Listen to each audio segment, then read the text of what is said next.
They parked on the Kalichi shoulder where the mesquite thinned, and the cotton fields reached like pale quilts toward a wide Lubbock sky. The schoolhouse crouched beyond the bar ditch, a red brick rectangle with a square bell tower punched out of the roofline like a missing tooth. Its windows were punched too. Through them the wind moved the way rumor moves through small towns. Thin, persistent, never tired. Someone had spray-painted Go Tech across the steps. Someone else had crossed out Tech and written to hell. There were phone numbers on the wall that no longer reached anyone. The rope that once hung in the tower had long ago rotted away, leaving only a dark groove on the pulley wheel to prove a hand had ever pulled it. "Midnight," Jace said, as if he were the one who had invented time. "We get up there and listen. If you hear it toll, don't say anything. Don't answer roll call. That's the trick." Mara shut the car door with a careful click. The August wind skimmed chalk dust and warmed dirt into her mouth so she could taste the building before she crossed the ditch. Luz slung her backpack on and adjusted the flashlight rubber-banded to a dead selfie stick. Ty kicked a beer can out of the way and then said he hadn't meant to. The can bounced twice, chimed against a fallen brick, and rolled into the Johnson grass as if it knew the word for run. "Connor?" Mara asked. He was supposed to meet them here, but Connor's life had a way of needing something else first. "He'll show," Luz said. "He loves showing last." They climbed the steps, ran hands over the graffiti, and shouldered the double doors. They groaned in a voice that had to be taught to groan and then grew expert at it. Inside, a foyer with a dead trophy case and the ghostly shapes of cups and plaques long removed. The scent came at once, old paper, chalk, the sweet iron breath of rust. The hallway ran straight as a shotgun barrel, rattling with the small sounds empty buildings make. Vent whistles, nail clicks, the complaint of a joist settling another fraction of an inch toward the inevitable. "Tell it again," Ty said, showman eager but already inching near Luz's shoulder. Jace didn't miss. Kitchen fire, winter of '59. Wind shoved the smoke back in. The principal said we do not panic, and the teacher said names, and the rope burned through. Snap. And the bell kept ringing anyway because it had learned how. The last class didn't make it out. They say if you sneak in here at midnight, the bell tolls and somebody in your group gets called. If you answer. He made a zipper motion across his mouth and smiled. "They put you in line." "Line for what?" Ty asked, pretending not to know. "His office," Luz said. She jerked her chin toward the glass door lettered principal in peeled gold. The letters were so often traced by teen fingers that the remaining leaf shone raw and bright where it clung. Inside, the outline of a desk squatted like a patient animal. A paddled shape lay atop it, holes drilled for whistle and speed. "Gross," Mara said, and then pretended she had meant the dust. They moved through rooms the way kids move through a store when they've only come to look. In a first-grade class, the alphabet marched in cracked paint around the ceiling. The O was rounder than it should be, as if a child's hand had guided the brush. In the nurse's office, a ledger lay open on the counter to a page of careful script. Scraped knee, earache, swallowed marble. At the bottom, a line ended mid-word. Smoke inhale like a breath that had gone elsewhere. "Don't," Luz said when Ty reached to touch the page. "You'll make it say your name." "It already knows it," Ty said bravely and did not touch. They found the music room by the broken piano. Its top was propped with a ruler, the keys yellow as old nails. On the wall, a poster commanded practice. A later hand had written "I do" in bubble letters that sagged. When Mara touched a middle C, the note swelled oddly full, then went thin mid-breath and died. Sound here had a way of trying to be more than itself and failing politely. "What time?" Luz asked. 11:24, Jace said, and his phone flicked down one bar as if the building had sighed on it. They walked upstairs. The wooden steps were worn to smooth shines along the outer edges where generations had placed their feet in obedience. Halfway up, the banister bore a name carved crisp and deep. Lonnie, 1959. Below it, letters scratched shallow and skittering. "Sorry." The apology looked newer. You could tell by how the wood hadn't had time to darken around the cuts. Mara put her palm on the carved name and felt nothing at all except the cool of the banister, but it shocked her anyway. The ordinary mercy of wood being simply wood. She left her hand there longer than she meant to. At the top, the air changed. The wind that had whistled through the gaps below took on a thin tone like a harmonica, played by someone with too much lung left. The hallway was a copy of the one downstairs, but the light had gone more silver here, as if the tower condensed moonlight and poured it down. The bell chamber lay ahead behind a narrow door. "Last chance to be boring," Lou said. Ty grinned at her. "You've never once taken a last chance to be boring." They climbed into the tower, a square throat of boards studded with restless nails. The room at the top was open to the sky through two narrow louvered windows. No bell. Only the empty yoke and the wheel where the rope had run, grooved black from years of hands pulling. On the trap in the floor, a perfect dark ring marked where the bell's mouth had rested when workers had braced it, or when its memory had decided to be heavier than the missing metal. "Look," Mara said. She crouched and shined her phone light. In the dust, a bare footprint, small, toes defined by crescents of clean wood. Another turned slightly as if a child had pivoted on the ball of the foot. The prints ended where any sensible world said the wind should have scuffed them away. Here the wind had been told to wait its turn. "Okay," Jace said. He checked his screen again and turned it face down on the beam as if it were a saucer he'd set out for milk. The night outside spread like a blacktop playground. Somewhere far off, a pump jack nodded with priestly patience. The wind softened. At the exact moment when the sound became a hush rather than a blow, Mara's ears filled with the silence that makes the next sound a law. The bell tolled. It didn't come from above. How could it? And yet it rolled down the shaft and through the boards and along the bones of the school, with the round completeness that only a hammered mouth of bronze can make. It moved through air and spoke with weight. It said one.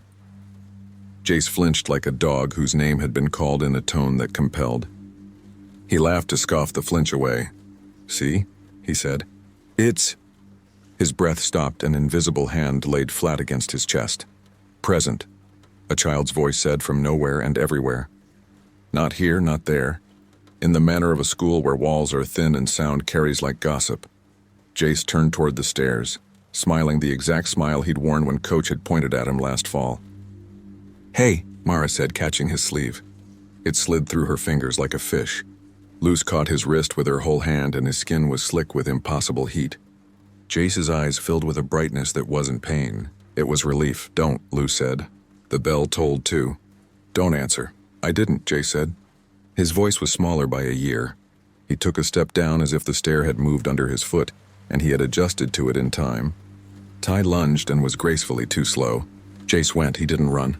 He moved with the pace of obedience. They went after him because what else was there? Down the square spine of the tower, out into the upper hall, past the bulletin board where paper turkeys with handprint tails had witnessed decades of dust. The air thickened as if breath had become visible. The emptiness of the school changed tenor just slightly, like an orchestra bringing their instruments up to pitch. At the principal's door, 5 children stood in a line. They were quiet in the studied way of children who want adults to believe in them. Their clothes were old without being quaint. Boys in shirts with the top button done. Girls with collars scalloped by careful scissors. Scuffed black shoes that had been polished last Sunday. A girl's ribbon had melted into a thin brown stripe in her hair. Their skin bore a tender ash that looked like it would smudge if you touched it. Jay stood third in line, smaller inside his jacket than he had been 5 minutes ago. He looked at the ribbed shade across the inner window as if words on it were being recited. Behind the desk, a shape sat facing away. The paddle on the blotter cast a hard, familiar shadow. "Jace," Mara said. She kept her voice at the volume of a teacher who doesn't want to embarrass you.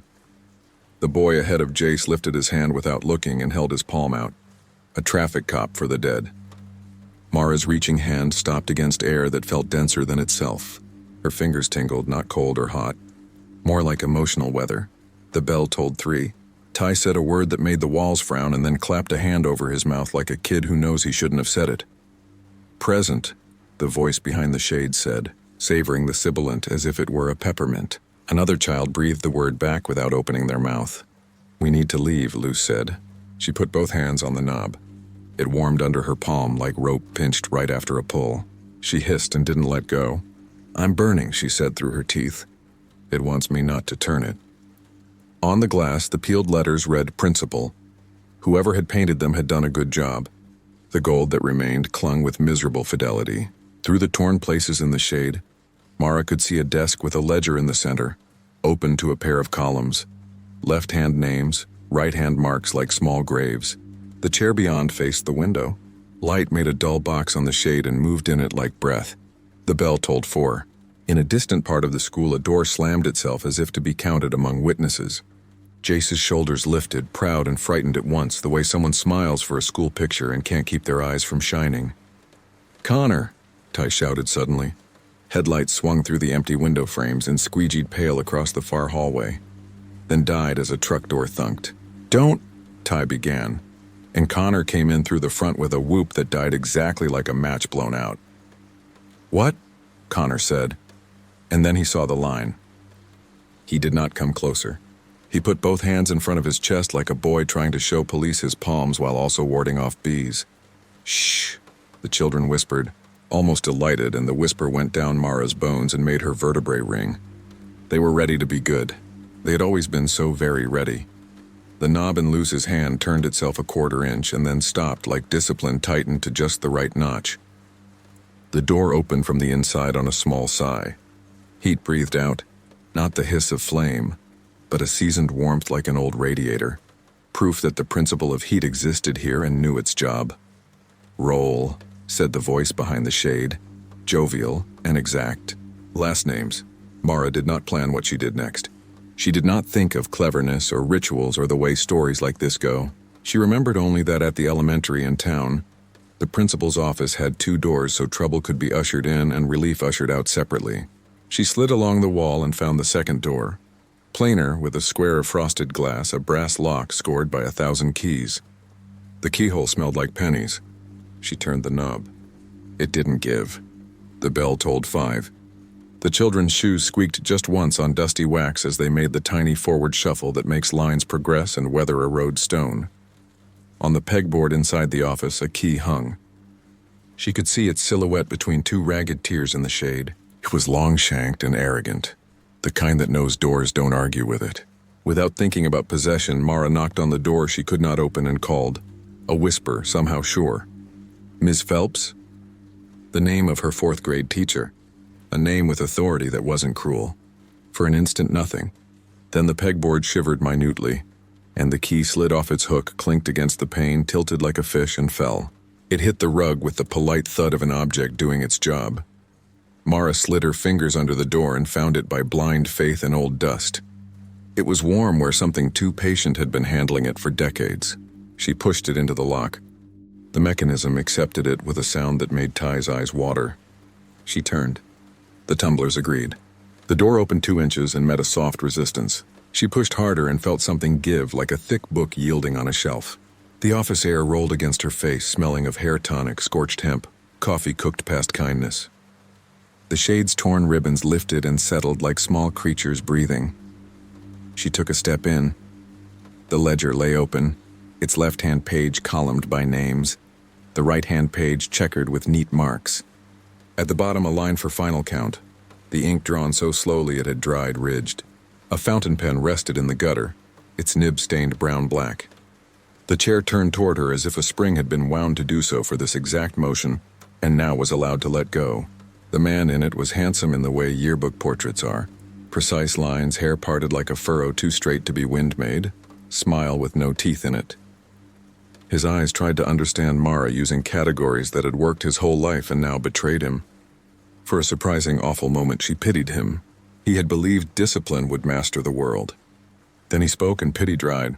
"Late," he said, warm as a stove. "Name?" "No," she said, too gently. The bell tolled again, 6 or 50, time coming unbuttoned. In the hall, the children inhaled together, the way a row does when the teacher reaches the letter before yours. "The fire drill is over, Mr. Hall." His face stayed pleasant. Something under it sharpened. He did not stand. His hand slid to the paddle and rested there like a parishioner settling a palm on a Bible. "Name," he repeated. And the room leaned toward the ledger, the way wheat leans toward a good rain. Mara picked up the pen. She wrote "absent" across the bottom margin in her best slow cursive, the letters big as a window line. The pen scratched dry on the A and then bled for the rest, as if ink arrived just late enough to fail. The word looked immodest and wonderful on the clean paper. The paddle lifted a fraction of an inch. In the hall, Jace whispered, "Mara," as if asking permission to keep existing. She glanced up at the shade. Through its tears, she could see the line. The girl with the ribbon, the boy with the tie someone had knotted too tight. and Jace in his jacket, his eyes glossy with unspilled tears. She put both hands on the ledger and closed it, not politely, not hard, exactly the way you close a book you love when somebody cruel begins to read it aloud wrong. Dust jumped. The paddle came down, not on her but on the desk, a measured crack. The ledger hopped like a trapped animal. "Order," Mr. Hall said, still mild. He stood. The air changed temperature by degrees, student by student. He was not tall. He was extremely certain. "Open," Mara said to the other door, the one into the bright hall that had somehow been kept at 2:17 on a winter day in 1959. She turned the knob. It gave in her hand as if it remembered her as the kind of child who always had a pass. Light struck her eyes, the harsh bright of fluorescent and window mixed, the square slap of afternoon sun cut by smoke hanging at ceiling height like a bad thought. The bulletin boards in that hall were alive with turkeys and round suns and clumsy graphite poems that rhymed smoke with choke. The air tasted like pennies and pencil shavings in the beginning of tears. "Out," she told Jace through the gap. She spoke to all of them but looked at him. "Out, do not answer. You are all absent." The bell tolled a protest affronted that anyone would contradict it. Mr. Hall moved, quick and smooth, like a rule sliding into place. The paddle rose. Mara didn't move. There are times to duck and times to stand. Light from the bright hall landed on the paddle's holes and made little suns on the worn office rug. The paddle came down and struck air with force and made a sound like a hand clapping in church. The shade's ribbons fluttered. "Out," Mara said again. A teacher now. Whether she wanted to be or not. The boy with the tie looked at her through the torn shade and did what most children do when faced with a firm instruction that isn't cruel. He obeyed. He stepped sideways out of line and slipped through the barely open door like paper being fed to a machine. The light brightened. The smoke thinned where he passed. His shoes made no sound. The floor remembered too many running feet to hallow another pair. The girl with the ribbon followed.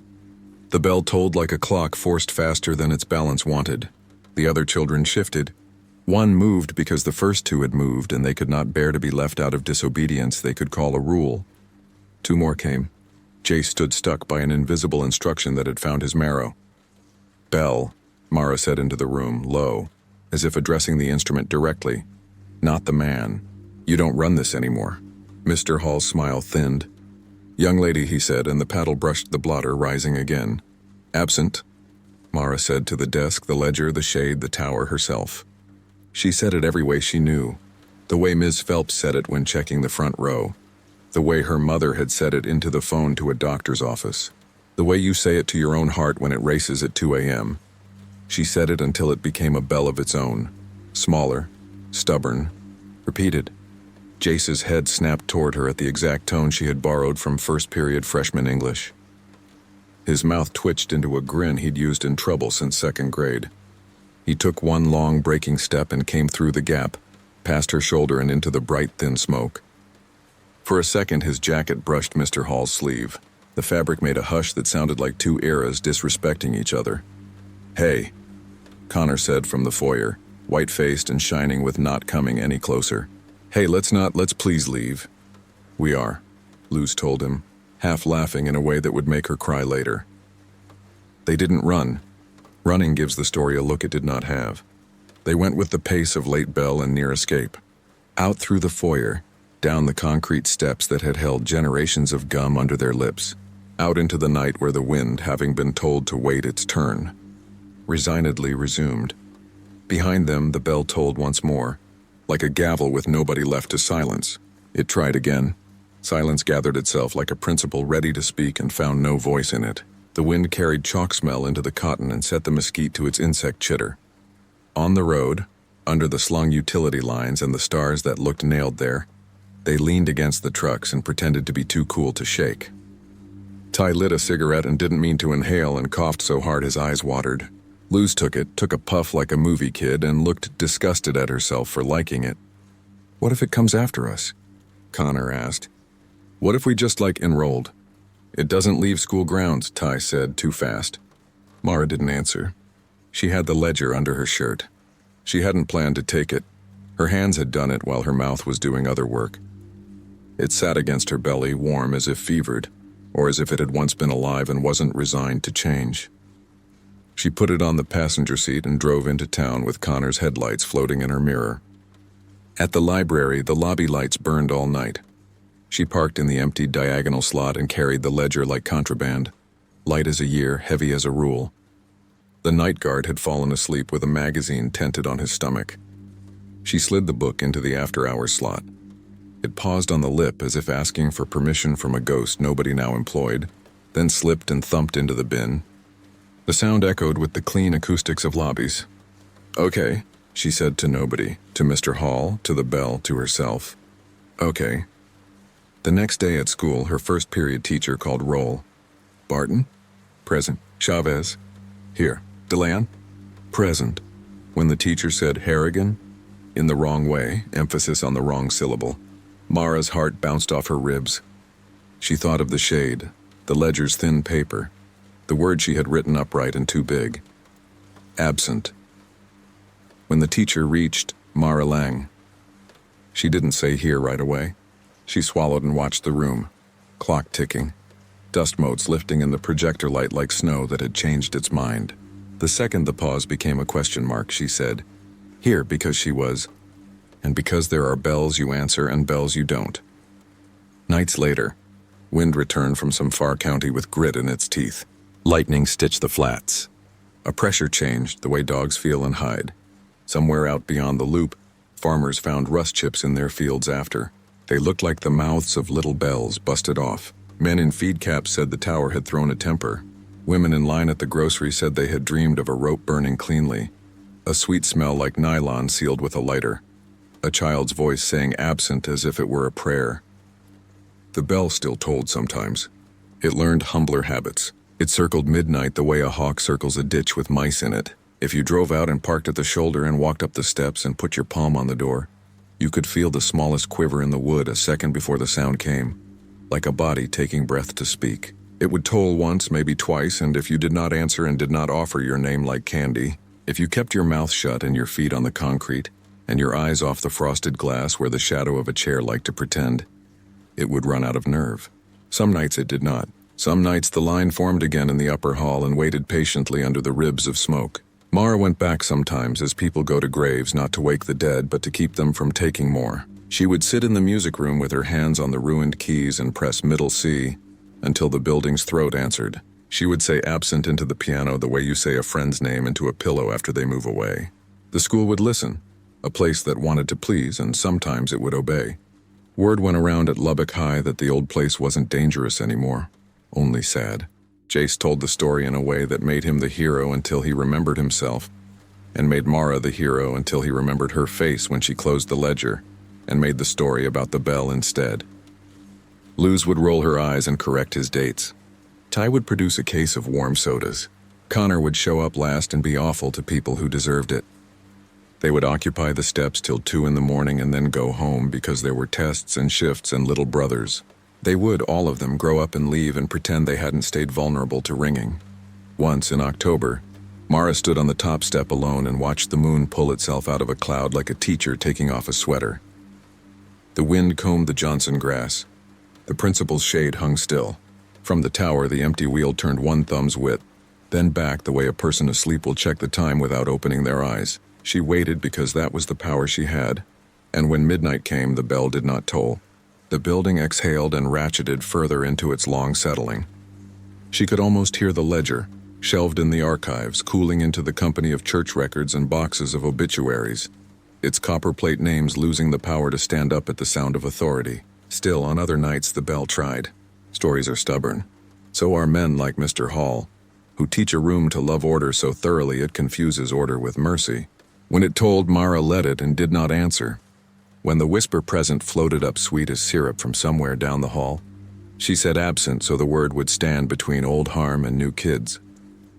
Years later, long after nobody in her friend group needed dares to prove they were brave, somebody spray-painted absent in block letters on the tower's brick, just beneath the louvers where the missing bell breathed. A rain squall tore through the caprock and the paint ran, smearing the word down the wall like chalk on wet slate. Even ruined, it could be read by anyone who came to listen.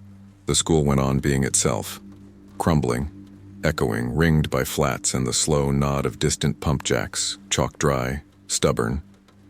The wind went on doing what wind does best, carrying voices from one ear to another, and at midnight, some midnights, the last bell found the voice it had taught itself and told into a Texas dark too wide to hold it long. If you heard it, you could put your hand against your chest and count your own pulse and be present for yourself, which is different, and keep your mouth shut until the sound ended. Then you could turn toward the road and go, the chalk dust licking at your heels like a small loyal thing, the tower behind you empty as a promise finally allowed to be broken. They said the building used to pulse with noise, bells, banter, the clatter of lockers slamming in a syncopated rhythm you felt through the soles of your shoes. That was before the flood, before the mold floraled behind the paint and the ceiling tiles bowed like swollen tongues, before the district ran out of money and chained the doors. It had been a clean-lined 1960s rectangle off a service road west of Dallas. Brick the color of dried blood, glass and aluminum, neat rows of windows now cataracted with filth. Someone had spray-painted "Welcome Back" across the front in thick black bubble letters, and beneath it, in a smaller hand, "Attendance mandatory." It was late enough in September that the nights were cool, the cicadas slowing, the air a damp exhale from the Trinity River. The drifter came on foot, shoulders rounded with a canvas pack, a flannel tied at his waist like a curtain to make himself smaller. He wasn't a bad man, though he kept moving because staying in one place meant stories stuck to you and hardened. A fight, a mistake, a name on a report. He'd learned the backways that avoided deputies and volunteers and weekend shooters who drank cheap beer and looked for anything to shoot at. He had a map in his head that ran along shadows, an atlas of unlit space. The fence sagged behind the baseball field where brambles had knitted themselves with care. He found the gap by the backstop where kids had come to smoke or kiss in the years after the school was shuttered. Inside the grounds, the weeds were waist-high and silvered in the moonlight, breeze making them shiver like the fur of a giant sleeping animal. The bleachers had buckled. The concession window was four metal teeth and a smile of darkness. The main building rose across the cracked asphalt of a courtyard crowded with waterlogged picnic tables. Its doors were chained, but a maintenance exit on the side had been pried open long ago and never resealed. He slipped in. The smell hit first. Mildew with an attitude. Not just damp, but damp that had taken root. A clawing, sweetish stink that found a home in the ducts and wouldn't leave. His flashlight threw a tight cone on fabrics and surfaces that drank the light greedily. The hall opened in both directions like a choice he had to make in a dream, and his beam jittered over torn posters. The spirit of a long-ago pep rally still glued to the cinder block in curling corners. Go Cougars in orange and white, the letters dribbling with some dark drip that might once have been paint, though he didn't test it. Lockers stood like a file of veterans with dented armor, vents clogged with dust, doors stenciled with numbers and etched with knife initials and the kind of looping hearts you draw when you are 16 and want to live forever. He chose right. His boots whispered. He passed a trophy case furred with grime, behind which a silver football tilted in its cradle like the moon had been caught and forgotten. A cafeteria slumped in the belly of the building, chairs upended on tables like insects frozen mid-climb, a milk cooler bloated with rust, menace written in faded marker on a dry erase board. Mon, taco salad. 2, sloppy joes. First hindered the rest of the week washed into a pallid smear by time and humidity. Beyond that, a door to the auditorium gaped. He pushed it and found rows of seats clothed in the same gray dust that lay a quiet hand over everything. The stage's red curtain had moldered into a darker, more private color, edges frilled where moths or rats had taken their tacks. He didn't linger. Big rooms felt risky. He wanted a classroom with a door and a desk he could wedge up against it, a chalkboard to watch for shadows, the illusion that a space designed for learning could be repurposed for sleeping. He found what he needed on the second floor, in a wing where the last light from evening seeped through murked windows. The room's bulletin board still held scissors-chopped construction paper leaves. On the long green chalkboard, someone had written in an oddly elegant hand, the kind that belongs to a person who cares about penmanship. Be here, be aware, be kind. The desks were the old kind with wood tops laminated to a fake blonde grain and metal baskets underneath to hold books. He moved 2 in front of the door and slipped his pack off. A quick inventory, a bottle of water, a foil-wrapped sandwich he'd traded chores for behind a gas station, a frayed blanket that had been a gift from a woman in Amarillo. who told him to try to forgive himself even if he wasn't sure for what. The glass in the window had fogged over with a fungus bloom like frost. He sat on the edge of the teacher's desk. It had more authority than the student chairs and ate, and tried to ignore the way the room seemed to be listening. As a kid, he'd liked school for a month, sometimes two. The clean notebooks, the new pencils with their futures pointed sharp, the sense that he could choose a different path by copying notes neatly and showing up early. Then something would happen. His mother would be late and loud, or his stepfather would remember the weight of his hand, or he'd feel a bubble of laughter at the wrong time and the room would turn, and suddenly the rows of faces would tighten like a noose, and the teacher's voice would become a metronome counting out seconds he didn't own. He remembered roll call most clearly. The click of the pen, the flit of eyes, the dread of saying present, of being heard and known in a way that made him visible enough to hurt. As he licked the last smear of mustard from his thumb, the memory came with the crispness of chalk against slate. Be here. Okay, he thought. I'm here. Night deepened like a tide flooding back. Wind moved through the exterior doors and clucked along the hollow halls. The building rocked minutely as if adjusting old bones. He dozed sitting up, the blanket tucked around his waist, the flashlight on the desk within reach. A shape on the bulletin board, a construction paper leaf, peeled and fluttered down and slid a little over the floor before coming to rest. He might have slept an hour. He might have slept two. He woke all at once with his heart beating an unkind rhythm and a taste like pennies in his mouth. Silence had acquired a density, a grain he could feel. He held his breath and listened. The school spoke in settling groans. Water somewhere dripped with patient malice. A door far off whispered something to a door nearer by, and that nearer door, insulted, clicked its tongue in return. He was about to breathe again when a new sound filed itself into existence, just on the edge of what could be noise and what could be thought.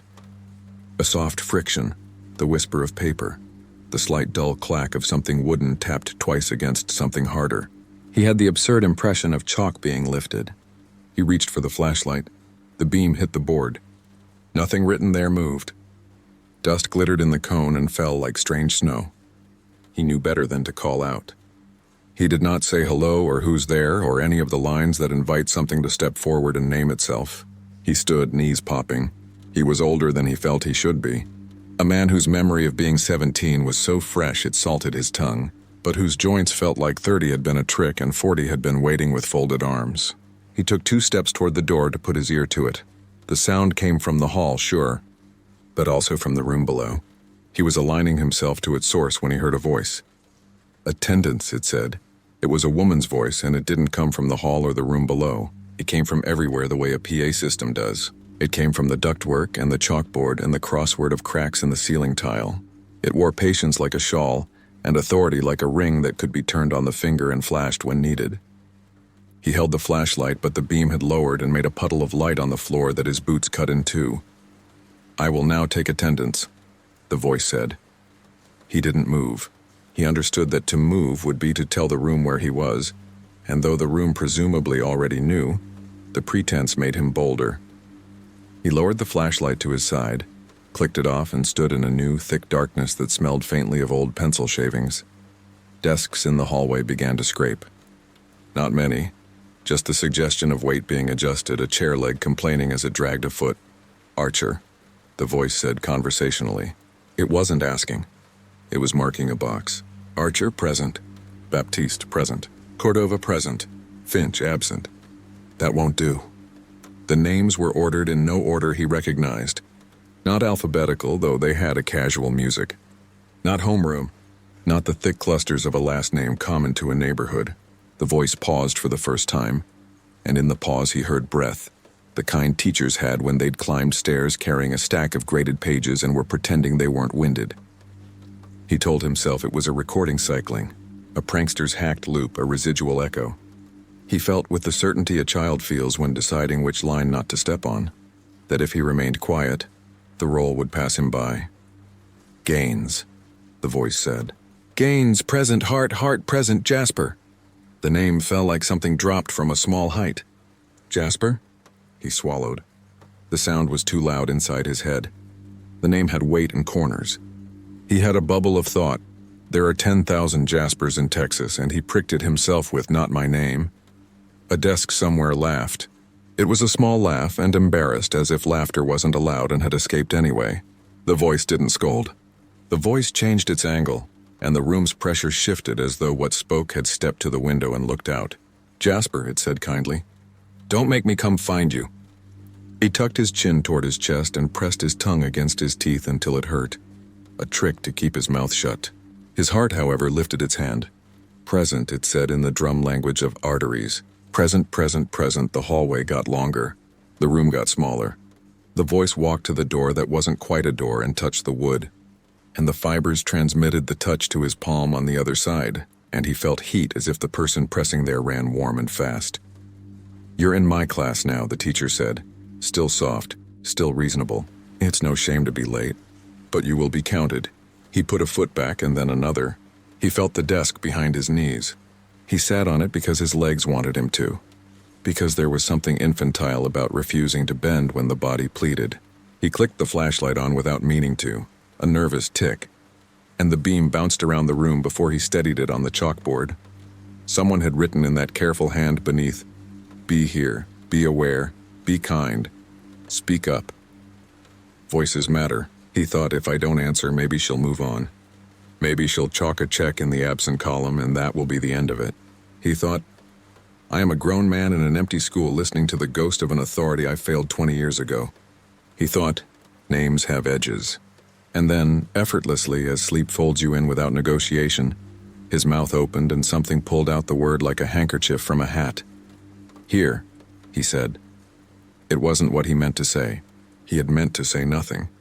He had meant to be a stone, but his throat warmed with that mortal syllable, and his tongue shaped and delivered it without his consent. He had not spoken loudly, barely above a breath, but the sound took purchase and carried. The floor absorbed it and returned it. The walls leaned in. "Thank you, Jasper," the teacher said.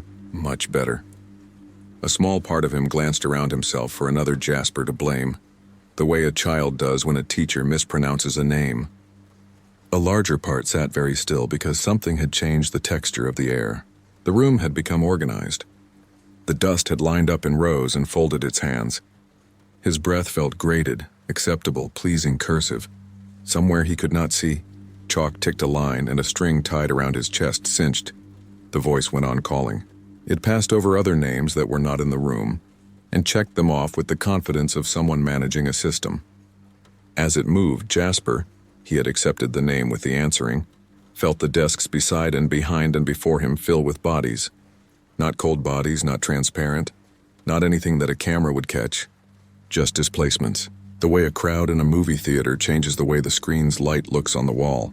The way breath patterns alter a temperature. The way a road sounds channeled differently when there is a car parked half a block away. The room's volume took on the shape of heads and shoulders and small movements. A foot crossing an ankle. A pen clicking into and out of itself. A sleeve brushed along a desk's edge. It should have been panic that rose in him. It wasn't. It was the old muscle memory of attending. "Books out," the teacher said, and Jasper reached down to the basket under his desk and felt, not a book exactly, the idea of one. Cardboard paper weight, the trivial embedded grit of a cover sticker long removed. His fingers closed around absence and lifted, and the room lifted with him. An entire tide of aspirated sound like 100, then 1,000 pages opening. He placed his hands on nothing and felt the cold press of laminate against his palms. The lesson began. It began as all lessons begin, with review. What had been covered before, what had been misunderstood, what would be required. Jasper tried to track the content because content offered safety, a ladder of comprehensible rungs. Dates were given, a law was defined, a chemical reaction described. He nodded when the teacher left room for the nod. He frowned when confusion was warranted. His hunger retreated into the noise of doing as asked. When she posed a question to the room, he felt his hand jerk upward as if a string had been tied to his wrist and pulled. And when she called on him, "Jasper?" His voice did its treacherous trick again. It answered with a correctness he would have envied as a boy. He felt a small pride. He hated himself for the pride. He liked it anyway. He couldn't tell what time it was because time had been replaced by bell. The absence of a bell became its own bell. The expectation was the sound. The windows at the far end of the hall were velveteen with darkness. Then they paled with a gray tide that suggested dawn was something that happened to other people.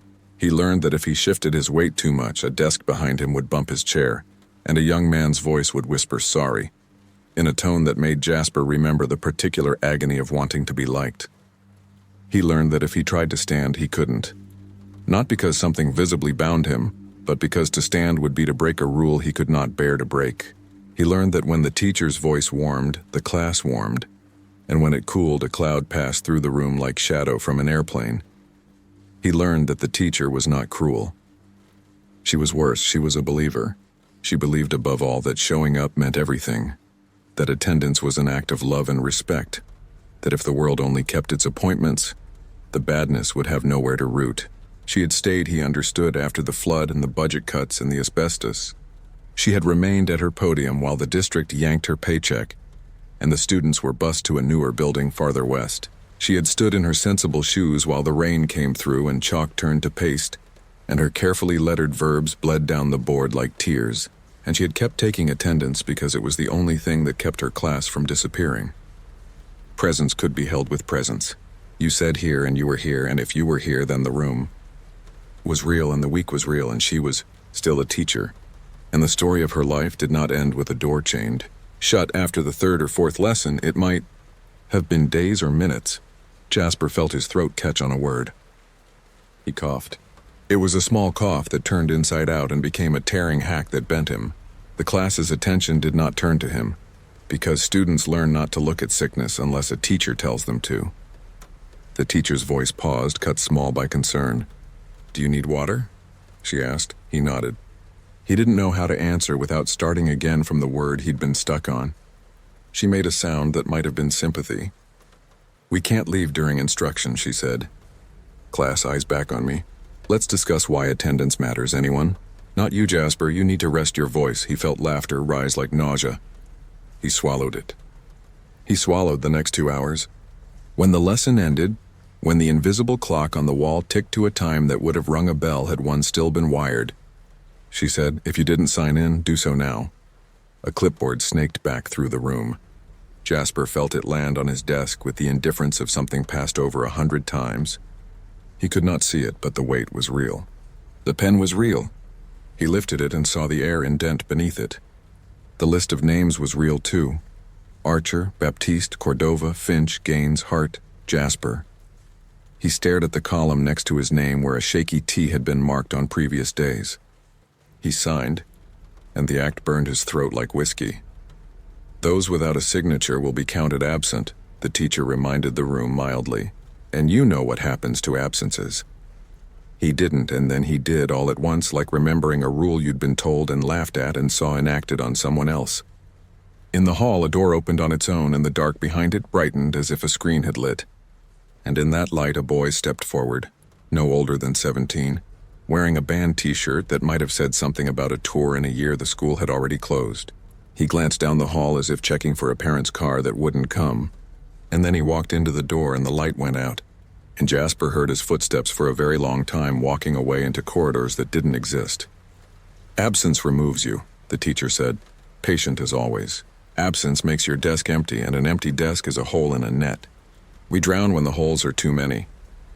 It was a metaphor he had heard in other lives, the net of community, the safety of numbers. He would have liked to argue that nets can strangle too. He would have liked to quip that some of them fell through holes not of their own making. He would have liked to ask her why. If presence mattered so much, she had let herself become the only adult in a building chewing on its own damp. He said nothing. His throat hurt. He waited for break, the way you wait in an airport for your row to be called, with a politeness built of exhaustion. When it came, it was 5 minutes that expanded like a lung. The class didn't stand, but they did the things they used to do. Fiddled, whispered, carved with a pen tip into a desk a letter they could never show anyone. A girl leaned forward and rested her chin on her hands and stared through Jasper as if he were newer than a freshman. He tried to speak to her. The sound that left his mouth had no listening to land on. It slumped a foot in front of his face and died. Even the teachers who may not have been there once had patrols to keep boys and girls from exchanging cigarettes. This teacher did not patrol. She stood at the door and breathed. He thought wildly, if I ran now. He did not run. He waited. He answered when his name was called again, because he could not stop. There are nights in cities when every streetlight that should be on is off, and every tree is a hand, and every hand is a stranger's pledge. And there are mornings when the dew points up on the weed tips and says little bright things. Those might have passed for Jasper. He learned the rhythm of the school's lungs: instruction, sign in, the threat of being counted absent, the punishment for absence, which was removal, which was a kind of disappearing even as you sat and tried to interrupt it with your mouth. He learned that the class grew across the nights as if kids were still stumbling into the building. The runaway from the tollway rest stop. The woman who had promised herself she'd only nap in the bleachers and leave before dawn. The man with the broken nose who'd sworn off names because names complicated leaving. He learned the teacher had many classes, each yoked to the others by hallways that didn't follow the old blueprint. He learned worse that outside the school people told stories, and those stories knocked at the windows like birds. He heard them one night when the roll call had ended and the room had the teacher's permission to breathe again. A group of locals in the courtyard, beer cans chinking, flashlights playing, laughter bright and too loud. The door to the maintenance hallway creaked. The voices sharpened into the bravado of trespass. "Supposed to be some lady calls your name," a boy said, performing for a girl whose attention he tasted in his mouth. "You gotta answer or else." "Or else what?" she said, with the sweet acid of someone who has not yet admitted she's afraid. "You just don't answer," another boy added, and laughed. "Say you're not here, easy." Jasper tried to stand. He got to his feet in a movement like a dream, where your legs are cotton. The teacher looked at him, not in anger, not with orders, with a disappointment so clean he sat back down as if she'd pushed him. The group came closer. The class lifted its heads. The woman teacher, he wanted to name her Miss Something, Mrs. Something, but no name showed him its face, smoothed her skirt with a hand that moved the dimness like silk, and then walked out into the hall. "Stay in your seats," she said, and the class stayed. He heard her steps down the corridor. He heard the kids in the courtyard fall quiet when her voice met them. "Good evening," she said. "You're late. What are your names?" They hesitated. The girl spoke first because girls are trained to be polite. "Maddie," she said. "Madison." The two boys laughed again because the laugh covered the small fear at the back of their tongues. "Thank you, Madison," the teacher said. "And you?" The first boy said, "D," and then corrected himself with an embarrassed haste that made Jasper's teeth ache. "Derek." The second boy said a name with such casual, throwaway ease that he must have said it 1,000 times this summer to prove he had one in a friend group to hear it. "That's perfect," the teacher said. "Come along, please. We've already begun, but we can get you caught up." Madison murmured something that meant, "I have to be home, my mother, my ride, my phone is dying." The teacher's tone warmed. "Then you'll need to be counted quickly." Jasper drew his feet under him. He felt the desk try to hold him, the weight of years of sitting shaping his thighs. He stood. The class gasped, not because anyone approved, but because someone had done a thing. He shuffled to the door. The hall beyond leaked a distant light, the kind auditors use to check for dust. The teacher had turned the corner. He could not see her, only the carved silence where she had gone. He took one step and hit syrup. The air thickened to keep him. He heard the scrape of a chair, the girl behind him, the one with the chin on hands, and she said, in a whisper he felt in the top of his skull, "If you go, she'll mark you absent." The word tightened his ribs. He looked back at the chalkboard. Someone had written beneath the rules, "Absences are forever." He didn't remember when it had been added. He didn't remember who he had been before he answered his name. He didn't remember when his name had become the only key he carried. He sat down again, shaking. The class settled into the relief of his obedience. In the hall, footsteps receded toward the auditorium where the room could hold them. A door closed softly, a teacher who did not slam things. The locals' voices were swallowed and became, almost immediately, the kind of stories that disappear when asked to bear weight. A lady? It was just the wind. The names? We made those up. The school? It's condemned. Nobody teaches in a condemned school. The seasons turned in the way buildings feel them. Birds drew nests in the lettered hollow above the principal's office.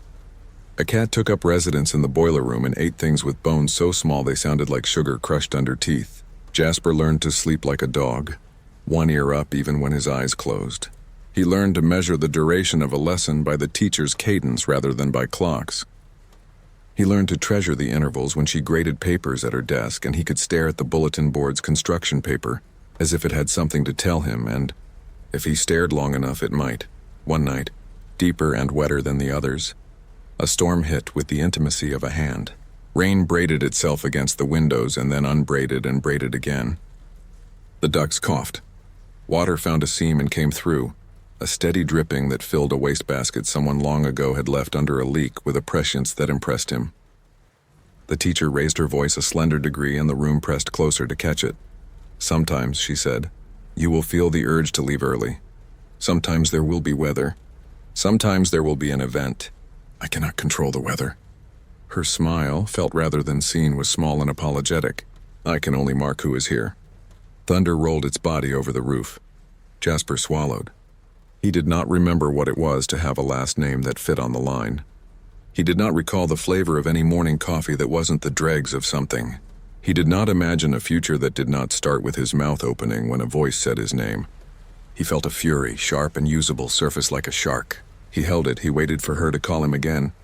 Jasper, she said, and he said here, and that here tasted like a weapon. He stood while the word was still in the air. His chair grated. The sound was a flag. The class drew breath. The teacher's voice paused. Sit down, she said, and her tone, for the first time since he had heard her, grew thin and frayed. We are in the middle of a lesson. He took a step. The syrup of rule thickened, but he pushed through. He had been walking his whole life against viscosities. He grabbed the wastebasket and flung the water at the chalkboard. The arc of it showed itself for a blink and then struck, beating and then streaking, cutting lines through dust, making words glisten and blur. Be here, be aware, be kind, turn to be he, be a beaky, then to damp streaks like weeping. The room gasped. He went to the board and dragged his hand through the wet chalk, painting a smear. He looked at his palm and saw the pale, ghostly powder. Mr. Jasper, the teacher said, in a voice that had a first name in it and used it as a reprimand, you will sit down. He didn't. He wrote. With his chalk-wet finger, he scrawled in big letters as messy as a boy's. I can't. He could not have said what he meant. He couldn't keep sitting. He couldn't keep answering. He couldn't stop answering. He couldn't leave. He couldn't stay. The words were all the same. He turned back to her, to the door where she now stood. She wore a skirt, he thought, and a blouse with a bow, and sensible shoes that had waited by the mat every morning for decades. Her hair was pinned up in a loose bun that had come loose a million times and been fixed with a breath in front of a small mirror in a small office. Her face was blurred by distance and by the fact that he refused to let it become clear. If he looked at it too long, he would try to please it. You will sit down, she said again, softer. He took another step. Around him, the class had stopped being present. They had become the idea of class. The desks were artifacts. The air was an old catalog page. He held the wastebasket like a shield. He imagined, wild with the storm, that if he could get to the main doors, if he could run at them hard enough and throw his shoulder and all his years into the chain, it would break. It had been rusting a long time. Things give. The teacher reached for him with a hand that had checked foreheads for fever. He moved sideways and the hand touched his shoulder and he felt a heat so clean it hurt. He threw himself into the hall. He ran. The building, surprised, shuffled, tried to rearrange itself to present him with a looped corridor like a teaching moment. But he knew something about finding the back doors in places that don't want you to. He followed the smell of rain and the sound of chain chatter. He hit the main doors with the soft shoulder because the right was bad from another life. The chain said politely no. He rebounded. He hit again. It told him, regretful, that it was not the kind of chain that broke. He took the wastebasket and flung it. It clanged and rolled. He laughed because the laugh had to be somewhere. The school crouched at the edge of a subdivision that had swallowed the prairie long ago. Its brick walls sun-bleached and its windows dark behind bent blinds. White Oak Junior High had been shuttered since the 90s, but people still told stories about it. Kids who broke in and came out glassy-eyed, vagrants who slept inside and never woke up. He ignored all of that. He told himself it was just a building, a box of air and mold, nothing else. But as he cut through the chain on the front doors and stepped into the gloom, It pressed against him like a lungful of warm water. The linoleum had curled at the edges like old wallpaper, the adhesive beneath exposed and black. Ceiling tiles sagged in water rings, some caved in to spill brown fluff across the floor. Lockers lined both sides of the main corridor, paint scabbed, padlocks rusted into teeth. His boots squeaked in patches of slime where rainwater had seeped under doors and never dried. He lifted his camera, checked the red record light, and whispered into the mic for his channel. White Oak Junior High, closed 92. Rumors, asbestos, ghosts. Let's see what's left. The corridor stretched ahead too far. He knew the footprint of the school. He'd checked the aerial view online, a squat rectangle with 2 short wings. But standing here, the hall narrowed into perspective that didn't end. It just kept going. Doors repeating like a reflection, vanishing into a point he couldn't quite pin. He breathed through his mouth to avoid the sour iron taste that rode the air. Behind him, the doors clanged shut, though he hadn't touched them. He told himself wind. He told himself gravity. He didn't believe either. The lockers rattled in waves. One door banged open and slammed shut, a sound so sharp it echoed in his chest. He swung his headlamp but found only numbers stamped into metal. 128, 129, 130, then 128 again. He walked faster. Every placard over every door read C112. He stopped, panned his light back forward. C112. He tried one knob, then another. All locked. He checked a wall map encased in cloudy plexiglass. It showed a neat U-shaped plan. A cafeteria at the bend, a library, a gym wing. He traced it with his finger. When he lowered his hand, the map was unchanged, but he had the strange sense it had been watching him. On the floor lay a card the size of a bookmark. He picked it up and rubbed the grime away. Hall pass, it read. Blue ink faded to a ghost. Teacher blank. Student blank. Signature, a scrawl brown as dried blood. The paper was damp but didn't crumble. He slid it into his pocket without knowing why. Immediately the corridor seemed to breathe, its length flexing as though pleased. He walked on, boots peeling off the sticky floor, the air thick with moldy sweetness. Lockers banged shut behind him. He spun and the corridor narrowed, funneled, became longer still. The tiles under his boots swelled like bubbles, and when he stepped hard, one burst with a soft pop.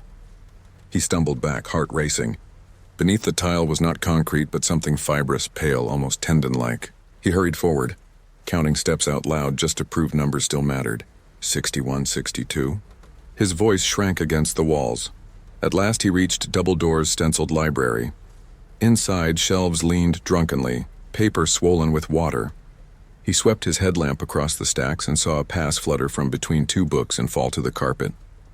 He didn't pick it up. Instead, he pressed deeper into the rows, but the shelves multiplied, splitting, closing in until he had to shove between them. When he burst out, the hallway waiting was not the one he had left.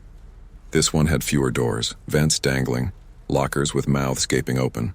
He laughed once, a ragged sound, and clutched the pass in his pocket like a talisman. Far ahead, an exit sign glowed. Relief surged. He jogged toward it, boots smacking tile. But when he arrived, the sign was poster board. Letters hand-drawn in red marker. The door beneath was just paint on cinder block. He pressed his forehead to the wall and whispered curses. Then the lockers behind him sighed as though exhaling, and a bell rang faintly, slow and steady, the tone of a landline phone in another room. He pushed onward. The air grew wetter, clinging to his skin. A stairwell appeared, concrete steps slick with brown water. He climbed, pass warm in his palm. On the landing, a locked door waited, plaque long gone. He touched the space where it had been, metal cold as ice. Below, darkness pooled at the bottom of the stairs. He descended instead. The lower hall's chalkboards were still intact, covered in ghostly writing, equations, dates, slogans, all smudged but one sentence. You may leave with a pass. He lifted his hall pass, held it up like a key. For a heartbeat, he believed a door would open. Instead, the wall stayed solid and the paper stuck fast, tearing as he wrenched it free. The signature smeared into something that now clearly read, Mrs. Harrow. His lamp flickered. The fire alarm groaned and found voice, a long, steady note that filled his bones. Locks clacked in rhythm. Doors rattled. He ran. The alarm led him to double doors with narrow windows. He pressed through into the auditorium. The air reeked of wet felt. The stage curtain drooped, mottled with mildew. A lectern stood at center, a pen resting on a sign-out sheet. He climbed the stage, chest heaving. The sheet was filled with names and dates, all October 31st. Under remarks, each read out. Return times were blank. His throat tightened. He set his pass on the lectern. The pen rolled, then stopped as if held. New letters bled onto the paper. His name written in the same brown ink. A whisper rose from the wings. A woman's voice. "You're late." He turned. A teacher stood in the dim, blouse crisp, glasses fogged, hair set in a helmet bob. She extended her hand, palm up. He gave her the pass. She smoothed it against his chest, slid it into his pocket as though pinning a corsage. Her touch was clammy, heavy. "Take the hall," she said. "Don't dawdle," he obeyed.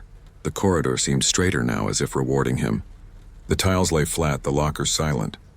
A map in plexiglass showed a route traced in red marker from faculty to exit to home. He followed it, rain scent drifting in the air. Ahead, the exit sign flickered, not drawn, not fake, real neon, glowing steady. He pressed the crash bar and the door swung wide to a breezeway bright with daylight. He staggered out. The parking lot stretched flat, weeds sprouting through cracks. A fence sagged open. Beyond lay a street, silent but real. Relief crashed over him. He stepped forward, but the past tugged at his chest, hooking him back. He yanked it free, ready to fling it away. Fresh words wrote themselves across the bottom. Not valid without teacher. Behind him, Mrs. Harrow's voice called, kind and patient. "Remember to return your pass." Rain began to fall, hissing against the asphalt. He turned, and the breezeway behind him was full of children in line, each holding a pass, each waiting their turn. They watched him with wide eyes, not unkind but endless. He hesitated.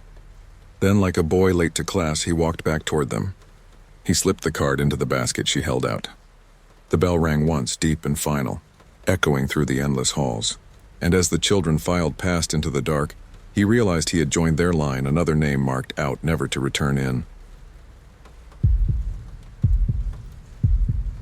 The old high school gym squats at the end of a ranch road outside Lariat, Texas. A brick barn with its windows blind, and a scoreboard stuck at 00 like a dead eye. Folks say it lights itself on Friday nights, same as it did before the bus toppled into the Cottonwood Creek and everyone went under. I didn't believe any of it, not really. I drove there with a camera bag, a tripod, and a borrowed story about the way the floorboards sang under cleats, about the way the band used to stutter the fight song until the trumpets turned purple with effort. The town had grown smaller around its ruins, like a belt looped one notch tighter each year. On the fence line, mesquite thorns snagged at my jeans, and coyotes signed their doubts in the wheat-colored grass. I parked behind the vocational building and waited for the sky to drain. The gym door was chained, a long-ago padlock at the hasp. But when the lights came, when they fluttered alive with a sound like moths in a jar, I saw how the chain only looked tight. It was a stage prop, a bit of wire cinched against memory. The glow was not electricity. It was the yellow-white of high school bulbs that should have been dead 20 years ago. The sickly halo of something trying to be what it remembered. Through the narrow window, the court shone with a varnish that could not be there, bright as bone. A perfect rectangle painted with lines that crisp winter and dust should have chewed away. The scoreboard threw its frozen zeros like teeth. The clock hands were missing, but a phantom red dot pulsed where the possession arrow ought to be, as if someone in the booth kept tapping the panel, trying to bring the game back from the last time out. Inside, air that should have been stale with mold moved across my face like the breath of a crowd. I heard them first as a hush, the kind that falls on a gym before a free throw. Then I heard the layered noise of a memory learning its voice, squeal of rubber soles, the lick and smack of a ball to palm, a whistle's thin blade. And beneath it, the low chant of cheerleaders counting out their steps from a baseline no longer marked by tape, their vowels clipped into that small-town accent that turns fight into fut, win into wen. I put my eye to the glass. The bleachers were full of shadows, 100 silhouettes squeezed together like fingers interlaced. They didn't sit so much as lean, a stadium of dusk bent toward the court. Faces had no features. Some had hats, a few had ribbons. Where a child would have kicked his heels, there was only a fog-thin swing. I didn't see players, not at first. I saw instead the way the light was bent by motion and absence, the suggestion of a drive from the wing, a pick set at the top of the key, a coach's invisible hand sketching a play in the air. The hoop held an empty net that twitched now and then as if a small wind passed through it. The ball, when I finally saw it, was not orange so much as the idea of orange, a sphere wearing the sheen of every ball that had ever been spit into a dusty palm on that court. It arced and vanished and scuffed back into play like a swallow, and I felt the old bruise of high school beneath my ribs, the sudden ache of wanting, of being named, of answering to a number sharpied against cotton. I thought of my brother. He'd been a freshman when the bus rolled. He was not on it. Flu, bed, missed the game, the luck of a fever that scalded for 3 days and left him feeling as if he'd been stolen from his own life. For years after, he slept in fits on Friday nights, fingers flexing like he was trying to palm a ball that had gone flat. He left lariat and would not say why, not even to me, not even when the house needed a new roof and Mom could have used his hands. I had not come to believe what the town believed. I had come because I wanted to give him a picture that proved there was nothing to stay away from, that light and memory are tricks, that a gym is just a building. I had come because I am a liar to myself. The chain sagged when I lifted it. The door's hinge groaned like a calf pulled through a fence. The smell inside was fresh sweat and old sweat braided together, chalk dust and pine cleaner, a ghostly hint of oranges and quarters. The bleachers did not move, but the pressure in the room shifted, like a room inhaling. There was a shape on the sideline where the coach would have stood. Not a man, not a woman, not anything you could draw with a marker. It was a set of options, a branching of gazes, a place where the air remembered impatience. The whistle blew. It didn't come from a mouth. It came from the floorboards, from the varnish, from the lane lines that were not paint, but a promise to pretend that the world could be partitioned into fair and foul. The sound carved me open with its familiarity. I was both too old and exactly the right age. The game began with a noise that had nothing to do with physics. No thud or bounce, just a fairness that moved. And then the shadows noticed me. It is a simple thing to be seen by the dead.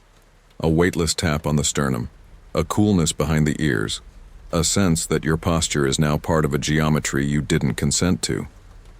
Someone in the top row turned their head, and the whole painted hive followed, and my name surfaced on a wave of air like a breath that had been waiting on the other side of a wall. I did not remember telling them my name. It did not matter. The crowd said it for me. Syllables plucked the way a team plucks a press apart, quick and certain. The way friends used to call from the hall and you turned because that's what you did. My name, braided into the chant, became a drum part, a stutter in the wood. It did not sound right. It did not sound wrong. It sounded inevitable. I backed to the door as if the gym were a wild animal you step away from without showing your back. The door would not open. The chain that had been a joke was now a welded truth. It had not moved. The lock had not grown. The door had not changed. But the courtyard outside was fiction, and the only real thing was the court at my feet. Heat rose from it like summer from a blacktop. I turned and was not alone on the inbound line. A boy stood there with a high, pale forehead where his buzz cut had grown into bristle. He wore a jersey whose stitching held every time a needle had pierced cotton on a Friday in this town. He did not cast a shadow. Where his face should have wrinkled with nerves, there was only an intelligence like water learning a new shape. He handed me the ball. I felt the rubber, the pebbled grain, the sweat-warmed tack, and said nothing. His eyes held the moment before the moment you rebound your own miss and try to put it back. The bench creaked where no weight sat. The band hiccuped a gallows tune. The whistle bit the air again and he stepped aside. The sideline ref was a stack of wind and attention. I could not see legs. I could not see stripes. I could feel rules. "Play," said a voice that had never been in a throat. The shadows on the bleachers leaned forward with the small hunger of towns that have lost their jobs and kept their games. The floor accepted my first step with a sticky kiss that echoed back at me from 1,000 Friday nights. My second step belonged to someone who had run drills under sodium lights until the calves knotted and the lungs bit. My third step knew the hollow space in the lane where you could hang for a second and make the world slow. I was moving, and behind me the door became an ornament in a story that was no longer mine to end. On the far end of the court, the basket frowned like a mouth that had told too many lies. A defender slid in front of me. A boy who had no face in all the faces of this county at once. Freckles and sunburn, acne and hope. The brief ugliness of adolescence straining into grace. He wore number 11, and that number stitched me shut. My brother's number. Black marker on white practice tee. The one he never got to wear in district play because he got sick and then got scared and then left. The defender's feet did not squeak, but the noise came anyway, piped in from nowhere, like the way your memory supplies theater applause to a dream. I crossed over and found the ball glued to the floor, not heavy, not light. It was a magnet in love with this place. I pushed through it and the ball came up reluctant and then eager, as if embarrassed to have tested me. It kissed my palm and for a breath's length I believed in my body. The gym did too. It raised me like a parent up and up toward a rim that was both near and infinitely far. The shot left my hand in a neat backspin that traced every shot I had ever taken in an empty driveway, while the sky went indigo and the mosquitoes drilled for the small coin of my blood. It dropped clean through a net that did not move.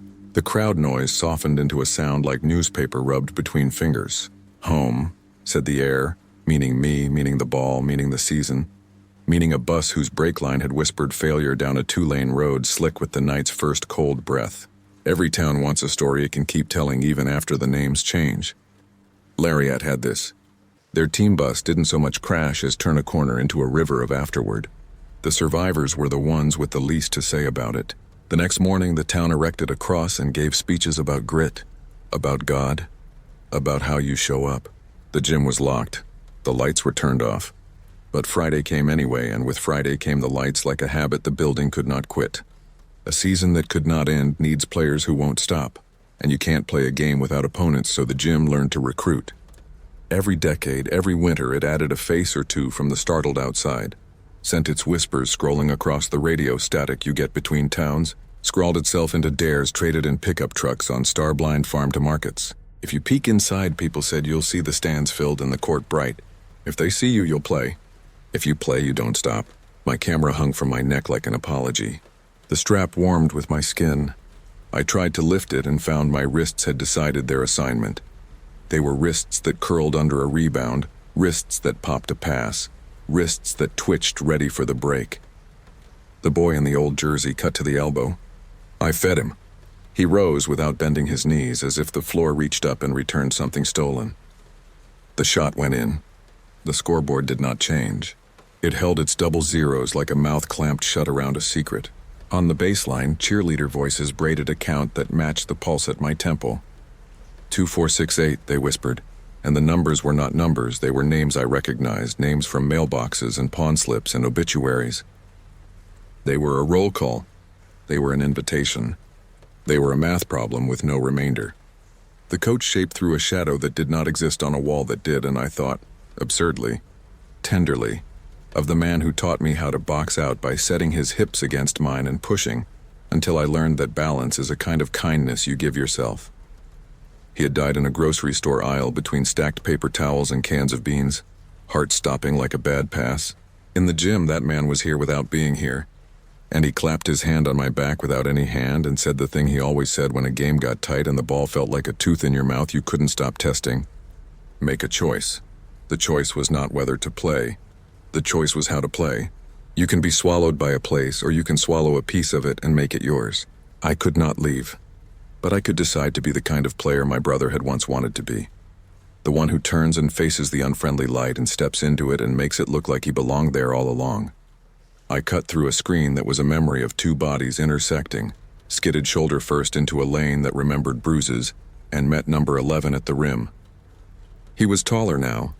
Every time I looked at him, he was taller, as if the gym could not decide what age it wanted him to be. I brought the ball down hard, the whole building ringing like a bell around me, and the whistle screamed not to stop, and the crowd leaned forward into the future where we might all get to breathe again. I thought of the bus, how it must have tipped, the scream of glass, the weight of the bodies, the names on the roster before the marker went dry. I thought of my brother's fever breaking and the silence that followed him like a weather system for years. My layup rolled out. Number 11 nosed it back in. The net woke, fluttered, went still. The possession arrow glowed but did not point. The gym had learned to freeze time at its tastiest edges, to take a single bite and hold it in its cheek like hard candy. It didn't want the sound of a final buzzer. It wanted the sound of playing forever.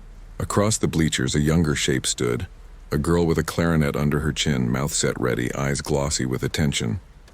She reminded me of someone I had kissed behind the ag barn after a FFA dance, both of us tasting hay and wintergreen gum. both of us believing that this town would either keep us or kill us or both. Her outline wavered, and I saw a streak of water pass across her, as if her body remembered being in a ditch cold as a knife. The gym could not keep the creek water out of the story. It seeped back in, a blue thread through all this yellow light. My shoes left wet prints that dried and left dust. The crowd exhaled my name again. They did not care about me. They cared about the continued existence of the moment they required. But caring is a trick that looks the same from the floor. I gave them passes and movement, and shots that sometimes fell and sometimes didn't. Gave them the crown of my head and the heat of my breath and the small sound my throat made when someone boxed me out harder than I expected. When I stumbled, hands reached from nowhere and steadied me. Every time I glanced at the door, it scooted a fraction further up the wall as if the gym were lengthening me away from escape like taffy. I stopped looking. A season is not a calendar. It is an appetite. The gym's appetite had rules. It was satisfied for a while with the 6 of us who had wandered in over the past few years. The mail carrier's nephew who dared his cousins. The grease monkey whose tattoos were a map of every county road he'd driven drunk. The school board vice president's daughter who hadn't noticed the way the lights collected under a full moon and gone to look. Me, we became a rotation. When our legs asked for benches we could not see, we stood.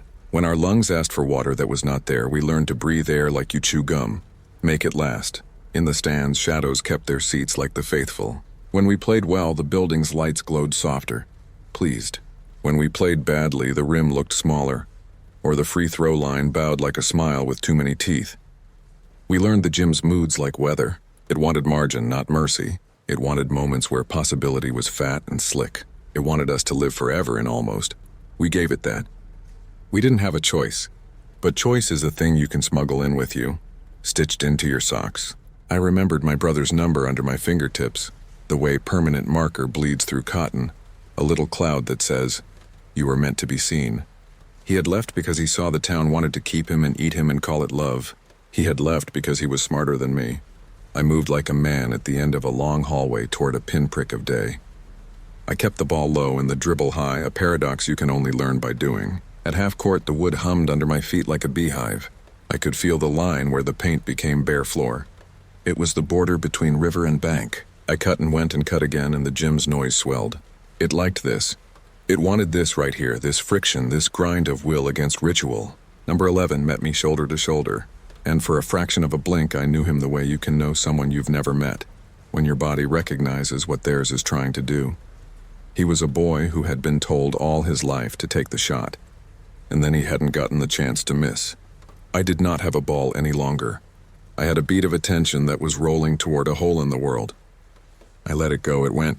The net's whisper was a zipper closing. The crowd breathed. The whistle bit its own tail and became silence. I stood, dribbling nothing, and the quiet shaped itself into a tunnel that led nowhere and everywhere. In that tunnel, a bus engine coughed. In that tunnel, tires lost their sentence on wet tar. In that tunnel, the coach's hand reached for a break that was already a prayer. I felt the whole county in the pause. Harvests and divorces, busted pickups and prom pictures and dogs buried between hackberry trees. I felt my brother's solitude crawling through his life like a small determined animal. The possession arrow winked out. For a heartbeat, the scoreboard's dead eyes almost woke. The merest flicker of a number that would have given the night a shape. The gym quashed it. It threw me a new ball, bright as a peeled yolk, and the game continued. I understood then that ending was the thing this place could not forgive. It would let seasons stack like plates in a sink. It would let the rain rot the rafters in the real world and still light itself from the inside out. It would never sound a buzzer. It would never give us a walk to the locker room in the cool relief of a tile bench. The only way out was to introduce an ending the building could not stop. Something that did not fit its collection of scenes. I waited for a timeout that would never be called and made one. I walked to the sideline where the coach shape roiled and set the ball carefully on the thin line of paint. The bleachers rustled. The cheer voices tripped.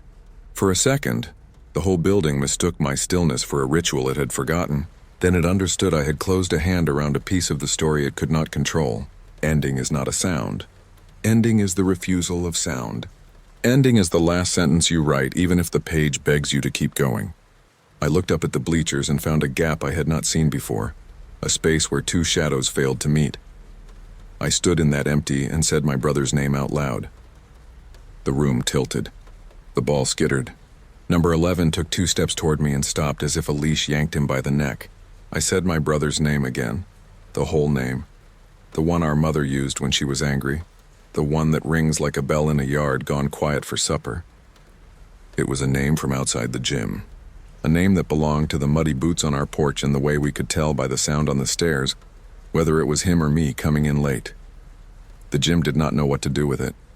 It tried to swallow the syllables and found they fought back. The cheer voices miscounted. The band bleated a wrong note. The scoreboard's double zeros flickered and for half a breath showed 11. Then the light popped like a bug in a bug zapper and the numbers went blank. The possession arrow came to life and pointed not left, not right, but straight up, an impossible answer. The coach shape thinned, a weather map dissolving. The crowd leaned so far forward the room should have fallen over. I took the ball again and I did not dribble. I held it the way you hold the thing you're going to bury, tight and careful, and I walked to the baseline door, and because the gym was learning me, it let the door be a door. Cold desert night slid in across my shins like a forgiven sin. Behind me a sound rose, the sound you make when you stand and can't sit back down. I turned once. It was my only mistake. Number 11 stood at midcourt, listing as if the floor had become a deck. He lifted his hand palm up, that universal ask. He did not have my brother's face. He had every boy's face who'd been told to stay after and shoot until the squeak of sneakers was the only prayer a place needed. He did not step toward me. He did not call my name. He waited the way a dog waits for a whistle you pretend not to have. I threw him the ball. It was an arrogant thing to do, a hubris that tasted like youth. The ball did not travel in a line. It walked across the air like a drunk. He caught it and set his feet and raised it to his chin, and then he did the oldest and least allowed thing in basketball. He tucked it under his arm and kept walking. He walked past the top of the key, down through the lane, under the hoop, and across the baseline, and the gym could not stop him, because the gym did not have a rule for that. He stepped through the door I was holding and into the cold, and the world reordered itself like papers shuffled back into the right file. The lights went out with a sigh. The breath went back where breath belongs. The whispering crowd became an empty set of boards that complained about temperature and time. I stood on gravel. He stood on gravel. We both listened for water. We both listened for tires. We both did not hear them. He turned his face toward me.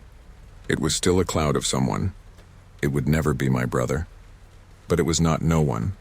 He pushed the ball gently against my chest and left the palm print of someone unimagined there. Then he stepped backward and another backward step, and the night took him into a geometry I could not follow. The gym was black. The scoreboard was a dead rectangle. The chain on the door was tight again, a farmer's knot pulled honest. Behind me the ranch road sagged toward town. The stars were too many and too far away. I did not drive. I walked with the ball tucked under my arm, the way you carry a baby down a hallway when you're afraid you will wake what shouldn't be woken. In my pocket, my phone hummed a message from my brother. A rare thing, a small bright blade. It said only, "You out tonight?" I thumbed back yes, and then I said his name, the whole one. And then I told him I had something to show him if he wanted to see it, and if he didn't, that was all right too. I did not tell him that I had learned there are games that never end unless you end them. That there are towns that will love you in a way that eats you clean. That there are lights that come on by themselves because the dark would be too honest otherwise. I did not tell him that I had taken a step that made another step possible. I did not tell him that the gym would light again next Friday because it does not understand surrender. I walked. Coyotes tuned the cold. The ball under my arm thumped with my pulse and carried, somewhere inside its gummy heart, the impression of 100 hands. When I reached my truck, I put it in the passenger seat and buckled it in with a laugh that was not a laugh. I turned the key and watched the headlights shear the mesquite from the night. In the rear view, the school was only a dark shape against a darker sky. The road back to town was 2 pale veins, and I followed them as if the body might yet forgive the wound. They shot their first wide of the playground at noon, when the East Texas sun made the weeds look like a green sea, and the swing set rose out of it like a rusted mast. The school had 2 wings and a low central block whose roof had buckled near the office. The sign over the front door read Willow Creek Elementary in flaking blue paint. Someone had spray-painted a smiley face over the E in creek, a drip running from the curve like a tear. There were beer bottles in the ditch and a pile of yawning anthills along the cracked basketball court. When the wind came, the two remaining swings creaked as if something heavy had just hopped off. Gabe, who handled sound, closed his eyes and let the breeze wash his face. "Pad's hot," he said, and the audio levels climbed in neat little lights across his mixer. They were making an episode about derelict schools, empty cafeterias, forgotten trophies, places where history went to die on a coat of wax, and their director, Quinn, had insisted they start with Willow Creek.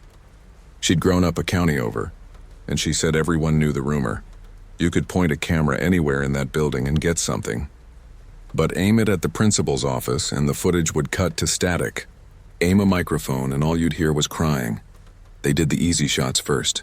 Exterior establishing. Inside, Vega's handheld floating down the main corridor. A beat on the bulletin board near the entry, where sun had been burning newsprint for years until every face in the flyers was a pale oval with holes for eyes. The school smell surprised them. It wasn't rotten.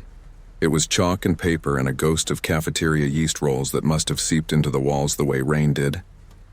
There were shoe prints in the dust, animal and human, some fresh enough that Quinn's stomach turned. A soda can lay crushed near the trophy case, the eagle on the baseball plaque inside flaking into a cloud. Someone had written "Teacher's Pets" across the glass in lipstick, and over that someone else had dragged 4 even lines, as if the glass had been scratched by the edge of a ruler. "Let's mark the office on the plan," Quinn said, unrolling the map they had mocked up from an old blueprint they found online. The principal's office was just off the lobby. 2 doors, one from the hall, one from the nurse's suite.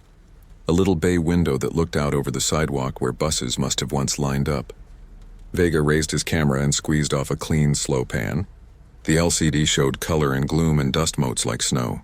The second he brought the lens past the doorway marked "Main Office," the picture tore sideways as if a giant thumb had smeared it. The screen went black, then white, then pixelated, then showed a thin strip of the hallway distorted. A funhouse tube. "Battery?" Vega said. "No," he answered himself, because the gauge still read 72%. He lowered the camera and raised it again. The same smear, the same blank burst, the same strand of image laid on its side like a ribbon. "Okay," he said quietly. "That's cute." Gabe had his boom up. Dead cat brushing the tops of little laminated stars on the floor that read, "Kindness and respect." The hall was still. Outside, the playground swings complained in the breeze like a hinge that had never learned to shut up. It took him a second to realize what had entered the sound in his headphones. It wasn't wind, not really, but a wet ribbon of breath that had learned to move like wind. It rose and broke in rough waves higher, higher. A child crying. Not the sharp wail of a scraped knee, but the defeated, gulping sob of someone who had been made to think the crying itself was disobedience.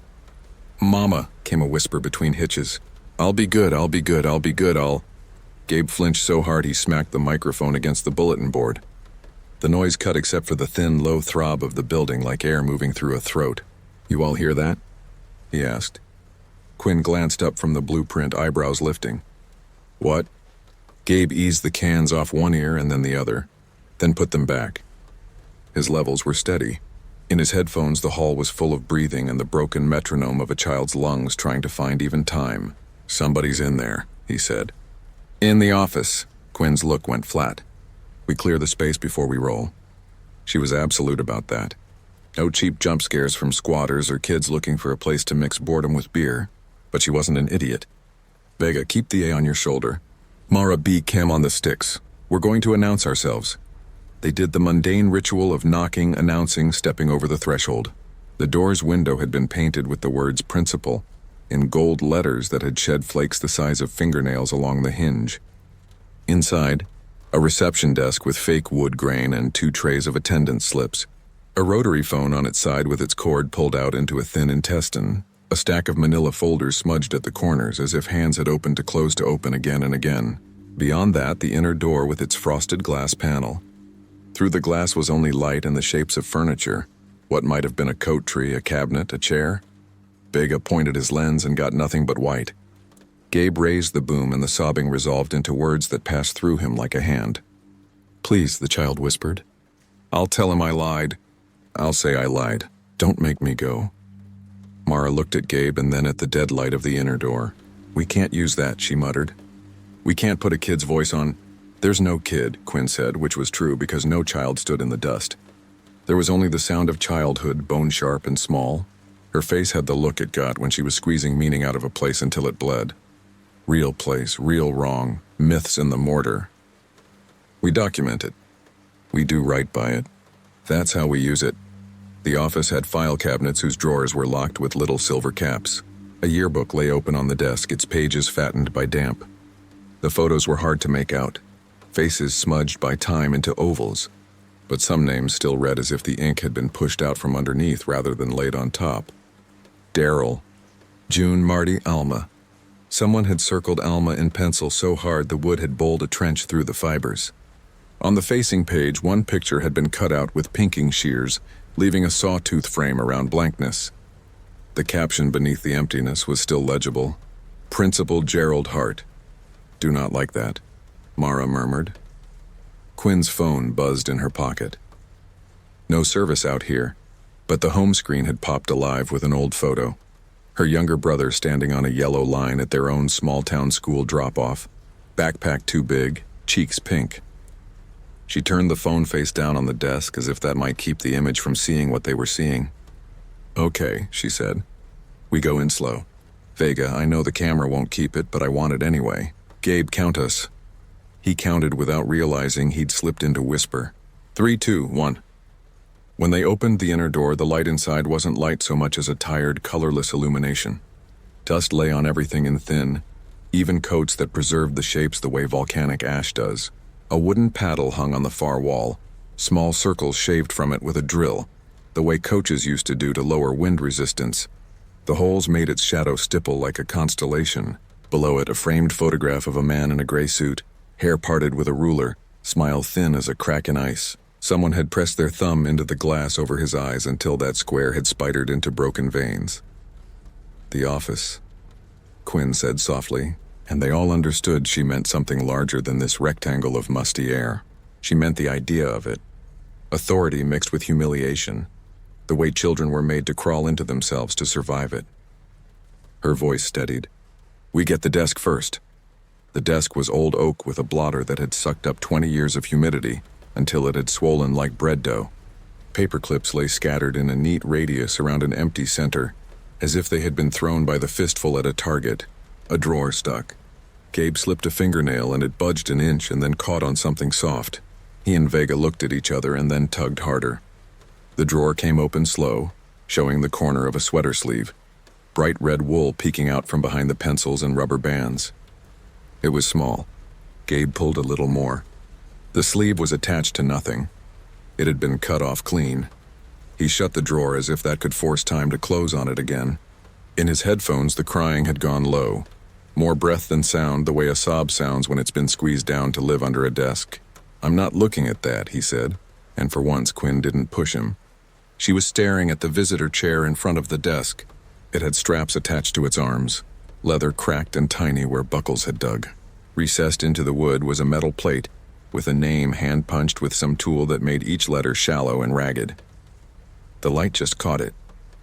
"Daryl, it's a memory palace," Vega said softly, a joke that wasn't funny, because whoever had built this room had built it to remember the shape of fear. He leaned into his camera, useless as it was here because it gave him something to do with his face. There was a click, like a door closing in the hallway. The air folded inward as if someone larger had entered the room and sucked the space around their edges. "Office," said a voice in Gabe's ears, a man's voice that had found a friendly baritone. "We do not lie in my office." It didn't come from the room. It came from the idea of the room, the way the word principal sits like an iron object on the tongue. "You're big boys and girls. Big boys and girls tell the truth." Mara took a step back and bumped into the coat tree. It gave a thin squeal as it scraped the floor. A dark chalkboard sat along the side wall where you might expect to find a window. It had been painted directly onto the plaster, a rectangle of slate framed by molding. Under the dust, the last lesson had been left to dry into a gray whisper. Honor, consequence. Between the words, smaller words had been written and smudged and written again, as if a hand had trembled. Under "I'm pain," and beneath that, in smaller letters still, in a child's careful print, "Please." Quinn raised her hand without thinking. "We are not your students," she said. "We're visitors." The paddle on the wall drifted a fraction as if a light wind had touched it. The pattern of holes moved over the plaster like a swarm of gnats. "Everyone is my student in here," the knot voice said, its friendliness curdling. "We are running a school, not a circus. Sit." Vega's camera coughed to life for a single second and captured a strip of picture no wider than a finger. In that strip, Quinn's lifted hand was missing at the wrist, as if the image had chewed it off. He let the camera drop on its strap and stepped in front of her as if he could intersect whatever attention had swung her way. He'd been the smallest boy in his grade, the oldest story of a child who had learned humor as a shield. But in that moment, he was 32 and tall and all nerves and still moved the way a smaller self had learned. "Hey," he said. "Hey, we're not here to—" Gabe's meters surged. The sobbing swelled until it was everywhere inside his head. Not a single child, but layers and layers of them. A school of grief moving through him. "Please," said one voice, and they'll, said another. And rivering through it the same words over and over, like a prayer that had been taught and then was punished when it was said. "I'll be good. I'll be good. I'll be good." Mara's B camera lost color and pitched into a blank white field in which a faint circle pulsed like a heartbeat. "Maybe we should," she started. "Leave?" Finished the room, and the way the syllable landed turned the word to something like fail. The chair with Daryl on it scuffed forward 2 inches without anyone touching it. Dust lipped over its runners. Quinn's throat worked.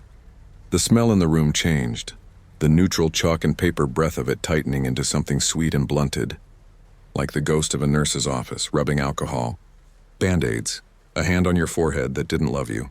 The nurse's door stood half open. Behind it, metal glinted. The old scale, the one you step on backwards while someone lifts the little metal riders to find your weight, leaned against the wall. Its arm moved on its own, up to a number, down, up again, as if an invisible child kept gaining and losing pounds. Quinn wanted to pull her team out. She wanted to say, "We documented enough. We make the story from what we have, and we leave the rest to whatever it belongs to." But there had been a time in her life when the office door was a mouth that opened and swallowed, and if she walked away now, something old in her would never forgive her for leaving others inside. "We're here," she said, and didn't realize until she said it that she had chosen the words children use. "We're here. We're listening." The air pressed a slow hand. The paddle stilled. Gabe's headphones filled with a voice that might have been singing, or might have been the way a bruise hums if you push it. "Get the ledger," said the room.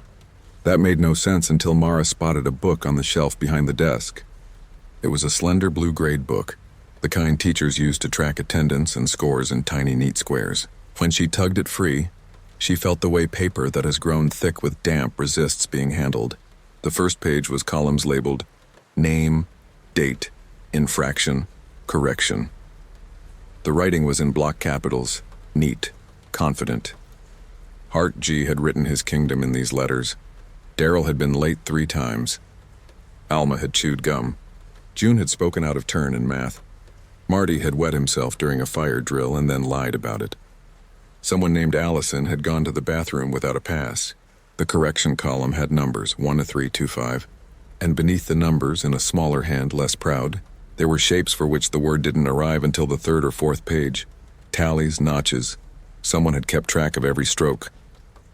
"Okay," Quinn said through her teeth. She was filming in her head now because the lens wouldn't keep it. Blue book, dry as old bread. The numbers of pain lined up like soldiers. "Turn to the back," she whispered. Mara did. The later pages were not neat. They had the look of writing done in a hurry, someone keeping up with the speed of a storm. The names column got messier, the dates crowding one another. Toward the end, there was a run of entries with no names and no dates. Just the word all in the name column, and in infraction the word lying, and in correction the repeated number 10, 10, 10. Across the last page, handwriting had sprinted diagonally as if a hand had fled while it wrote, "Office is last," and beneath it, a child's print. "Don't go, don't go, don't go." Gabe touched the page lightly with the back of his knuckles. The way you test the heat of a stove without burning your skin. In his ear, a boy's voice caught. "I told the truth," it said, very small. "I told it all, and he said I lied when I cried." The door to the hallway shut with a soft but final click that came from the metal of it, rather than the wood. They had all felt doors close in their lives, ones that locked and meant it. This had that feeling. Vega put his hand on the knob and found it turned without resistance, which was somehow worse. He opened the door to the hall. The corridor beyond did not look like the corridor they'd come down. The flag over the doorway was wrong, not the stars and stripes, but a plain field of gray as if color had been banned. Every locker door stood open by exactly 4 inches.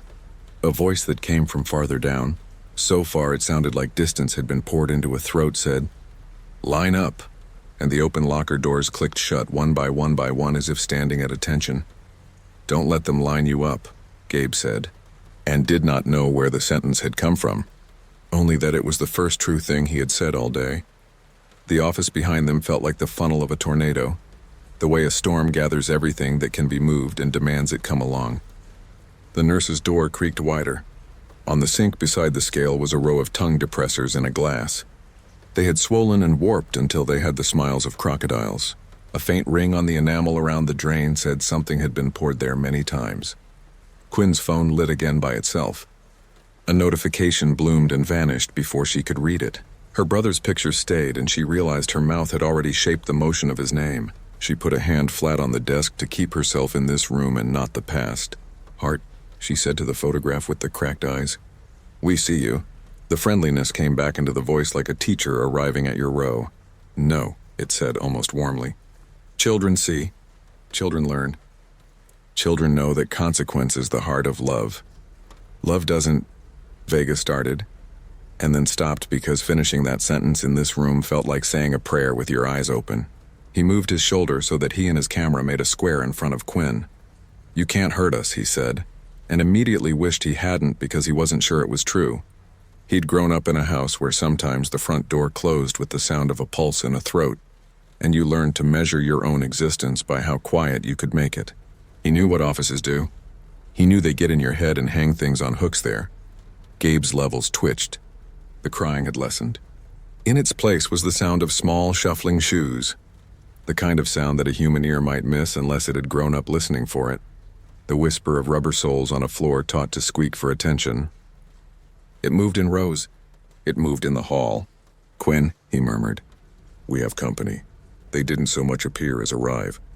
The doorway to the hall filled with a weight, like the air was carrying something that had once been bodies but was now the memory of them. They came in without coming in, the way cold comes in through the crack you thought you stuffed with a towel. Gabe's boom kissed something in the air, and static ran along his hands, a soft sting. The shapes weren't visible, not exactly. They were density and the suggestion of small shoulders hunched to make themselves narrower.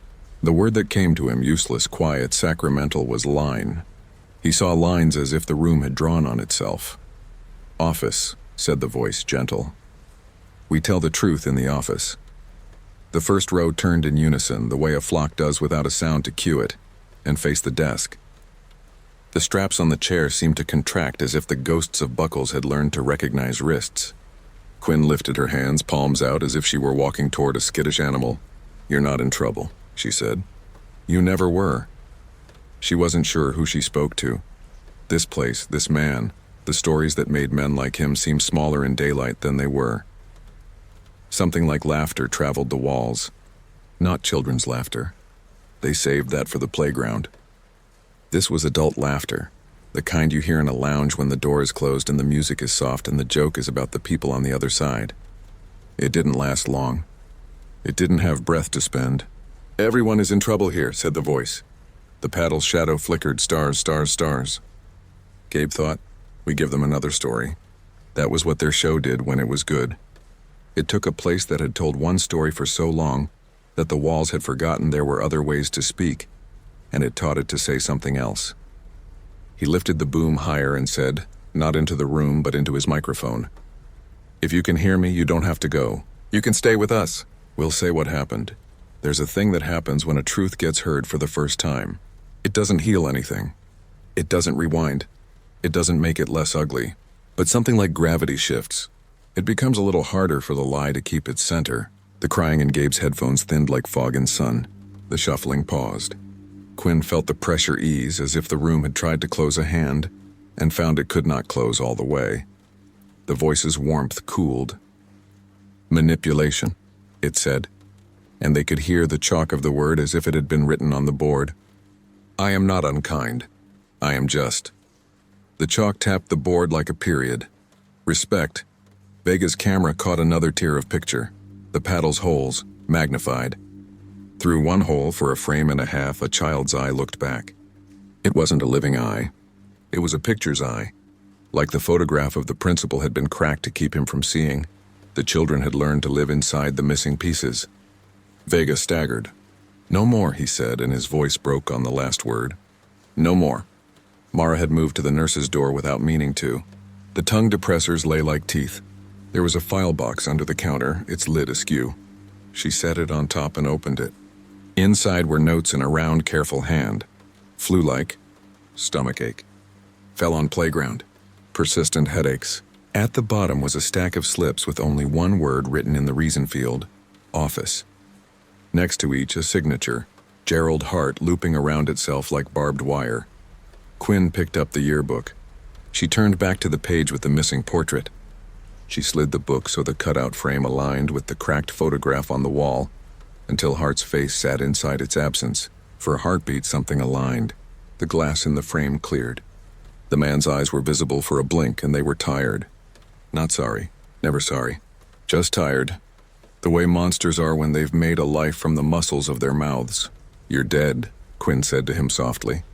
You can't hurt anybody. The lights, which had been the pall of day filtered through filth, dimmed as if the building had thought better of wasting brightness on them. The voice lost its polish. I never died, it said mildly, and the mildness was worse. The office goes on. When they took me from this chair. Do you know where they put me? He waited as if for an answer, then gave it. The room next door. Same wall, same chairs. Same door that shuts. The paddle's shadow climbed the wall as if lifted by a hand. They said a different word. They said counseling. The straps kept my children from falling out of their lessons. Quinn felt something old and helpless rise like a tide inside her. She had sat on chairs like this. Not with straps. She had been lucky. She had lived later.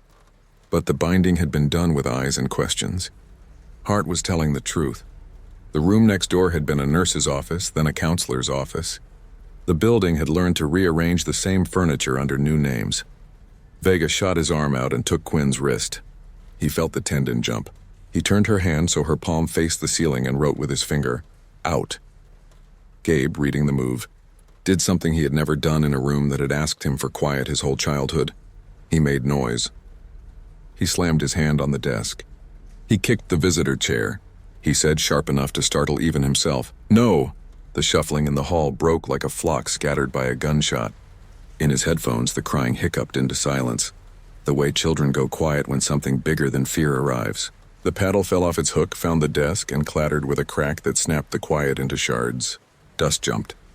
The paddle slid slowly toward Quinn's hand, as if it was trying to find a place back on a peg made of flesh. Vega stamped on the paddle. He felt the heat of it through his boot, a warmth like breath. Go, Quinn said. Go. It took the word's third saying for her mouth to remember how to make it without apology. She didn't care if the cameras kept nothing of this. She would tell it anyway, and if no one believed them, she would tell it again and again until the story could make its own sound. She grabbed Mara. Gabe heard the scrape of shoes in his right ear, which meant his ear had become a hall. He pointed himself toward that sound and found the door. The hallway looked right again all at once, lockers dull and dented, flag ragged but red and blue now, not that weird compliant gray. The bulletin board had the same pale ovals of faces, but the holes where eyes had been seemed softer, like sun and not fingernails had done it. The noise of the shuffling moved behind them, then ahead, then beside. It was everywhere because time in that place had been layered like pages in the ledger. Don't look back, Gabe said, and did not know which scripture he was quoting. Only that some old story had told him if you looked at a place you were leaving, that place would put a hook in your neck. They made it to the double doors at the end of the hall. Vega hit the crash bar and felt it give. Outside, the light had turned a different grade of afternoon.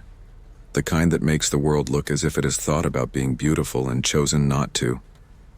The swings on the playground moved in slow time. A laugh ran across the blacktop low and close, the kind kids make when a secret is about to be shared. Then silence came back.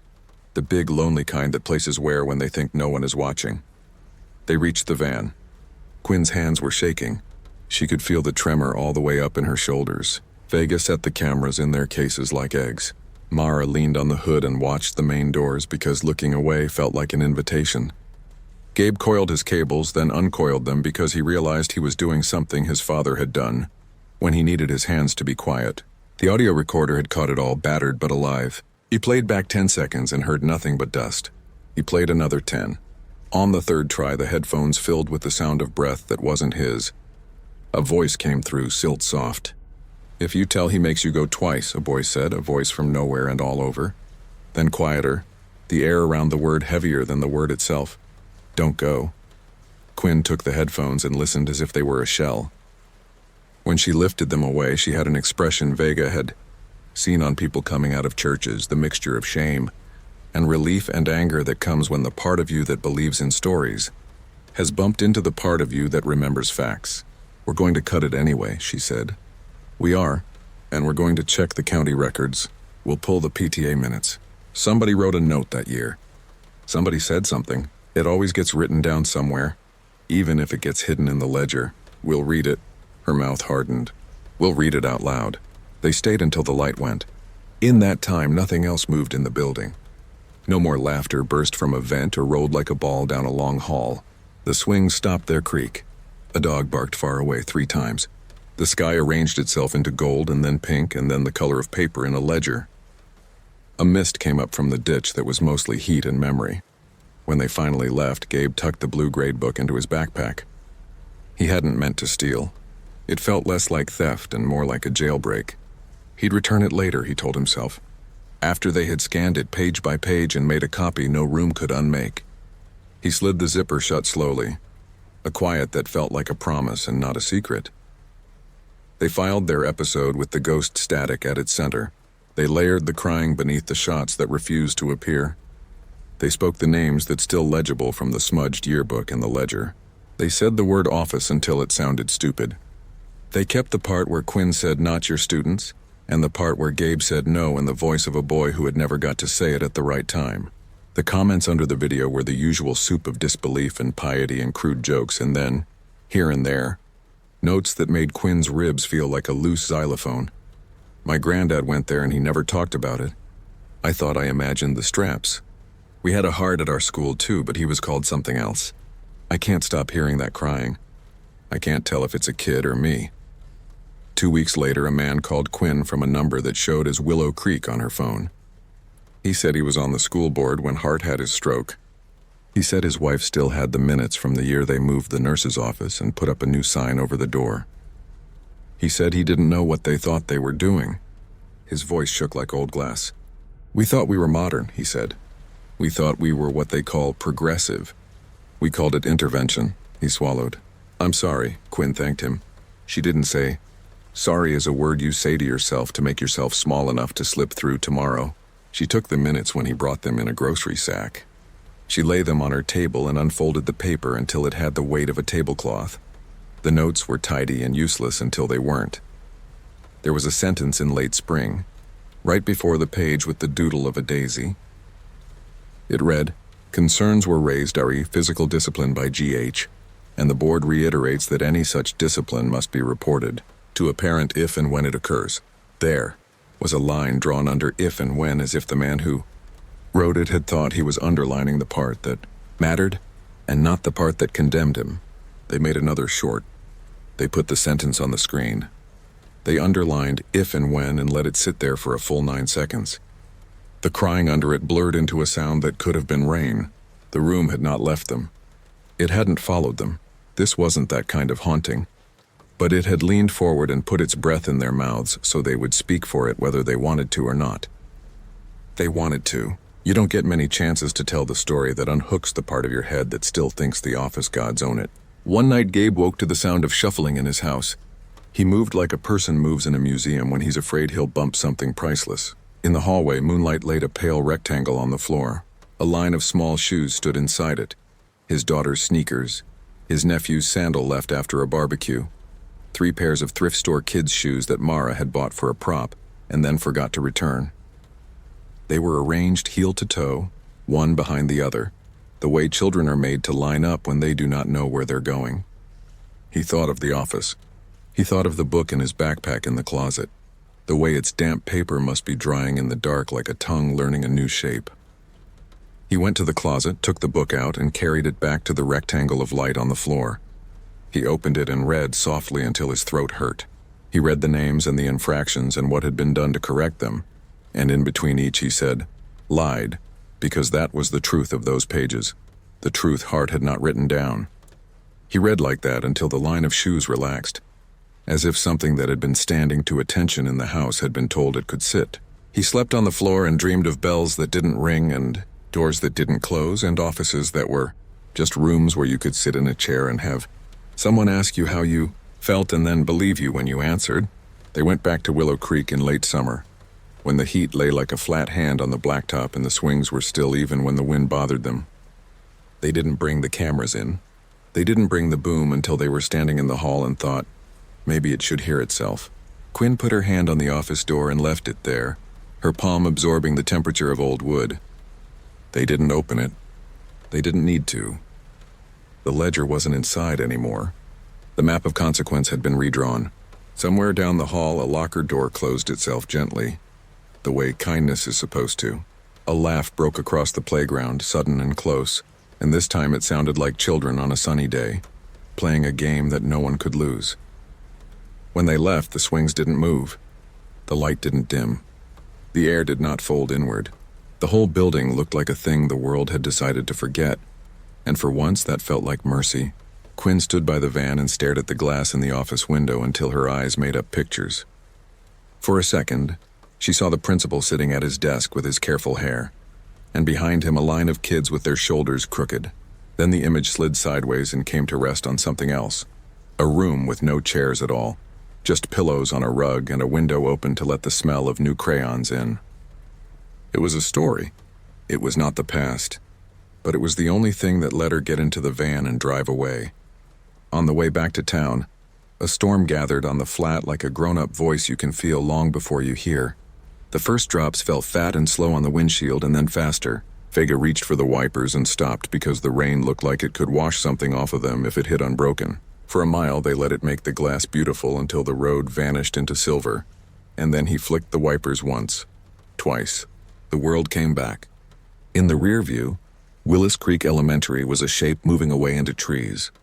In Gabe's lap, the blue book lay on its back, open to the last page where someone had written, "Don't go, don't go, don't go," and he realized they had misunderstood the tense. The plea wasn't a warning against entering the office. It was the words you say to someone who is leaving a story that kept you alive. Don't go. Stay and tell it. Make it so it cannot close over us again. He put his hand over the page, not to shut it, but to hold it steady against the motion of the van. He said out loud, because some truths need air, "We won't." Outside, the rain beat a steady rhythm on the road, as even and endless as breath finding its way back into a body. Inside, for the first time in a while, nobody cried. The microphones were off, the cameras sleeping like animals in cases, and the only recording the world was keeping was the one made by the road and the weather, and the human heart promising itself something and meaning it. The office stayed behind and the door stayed shut, and the line in the hallway dissolved into footprints that led outside. Somewhere very soft, a rusted swing set creaked in a wind that did not teach anyone a lesson. Somewhere, a boy held his breath and then let it go. Somewhere, a ledger loosened in its binding and let the last page fall.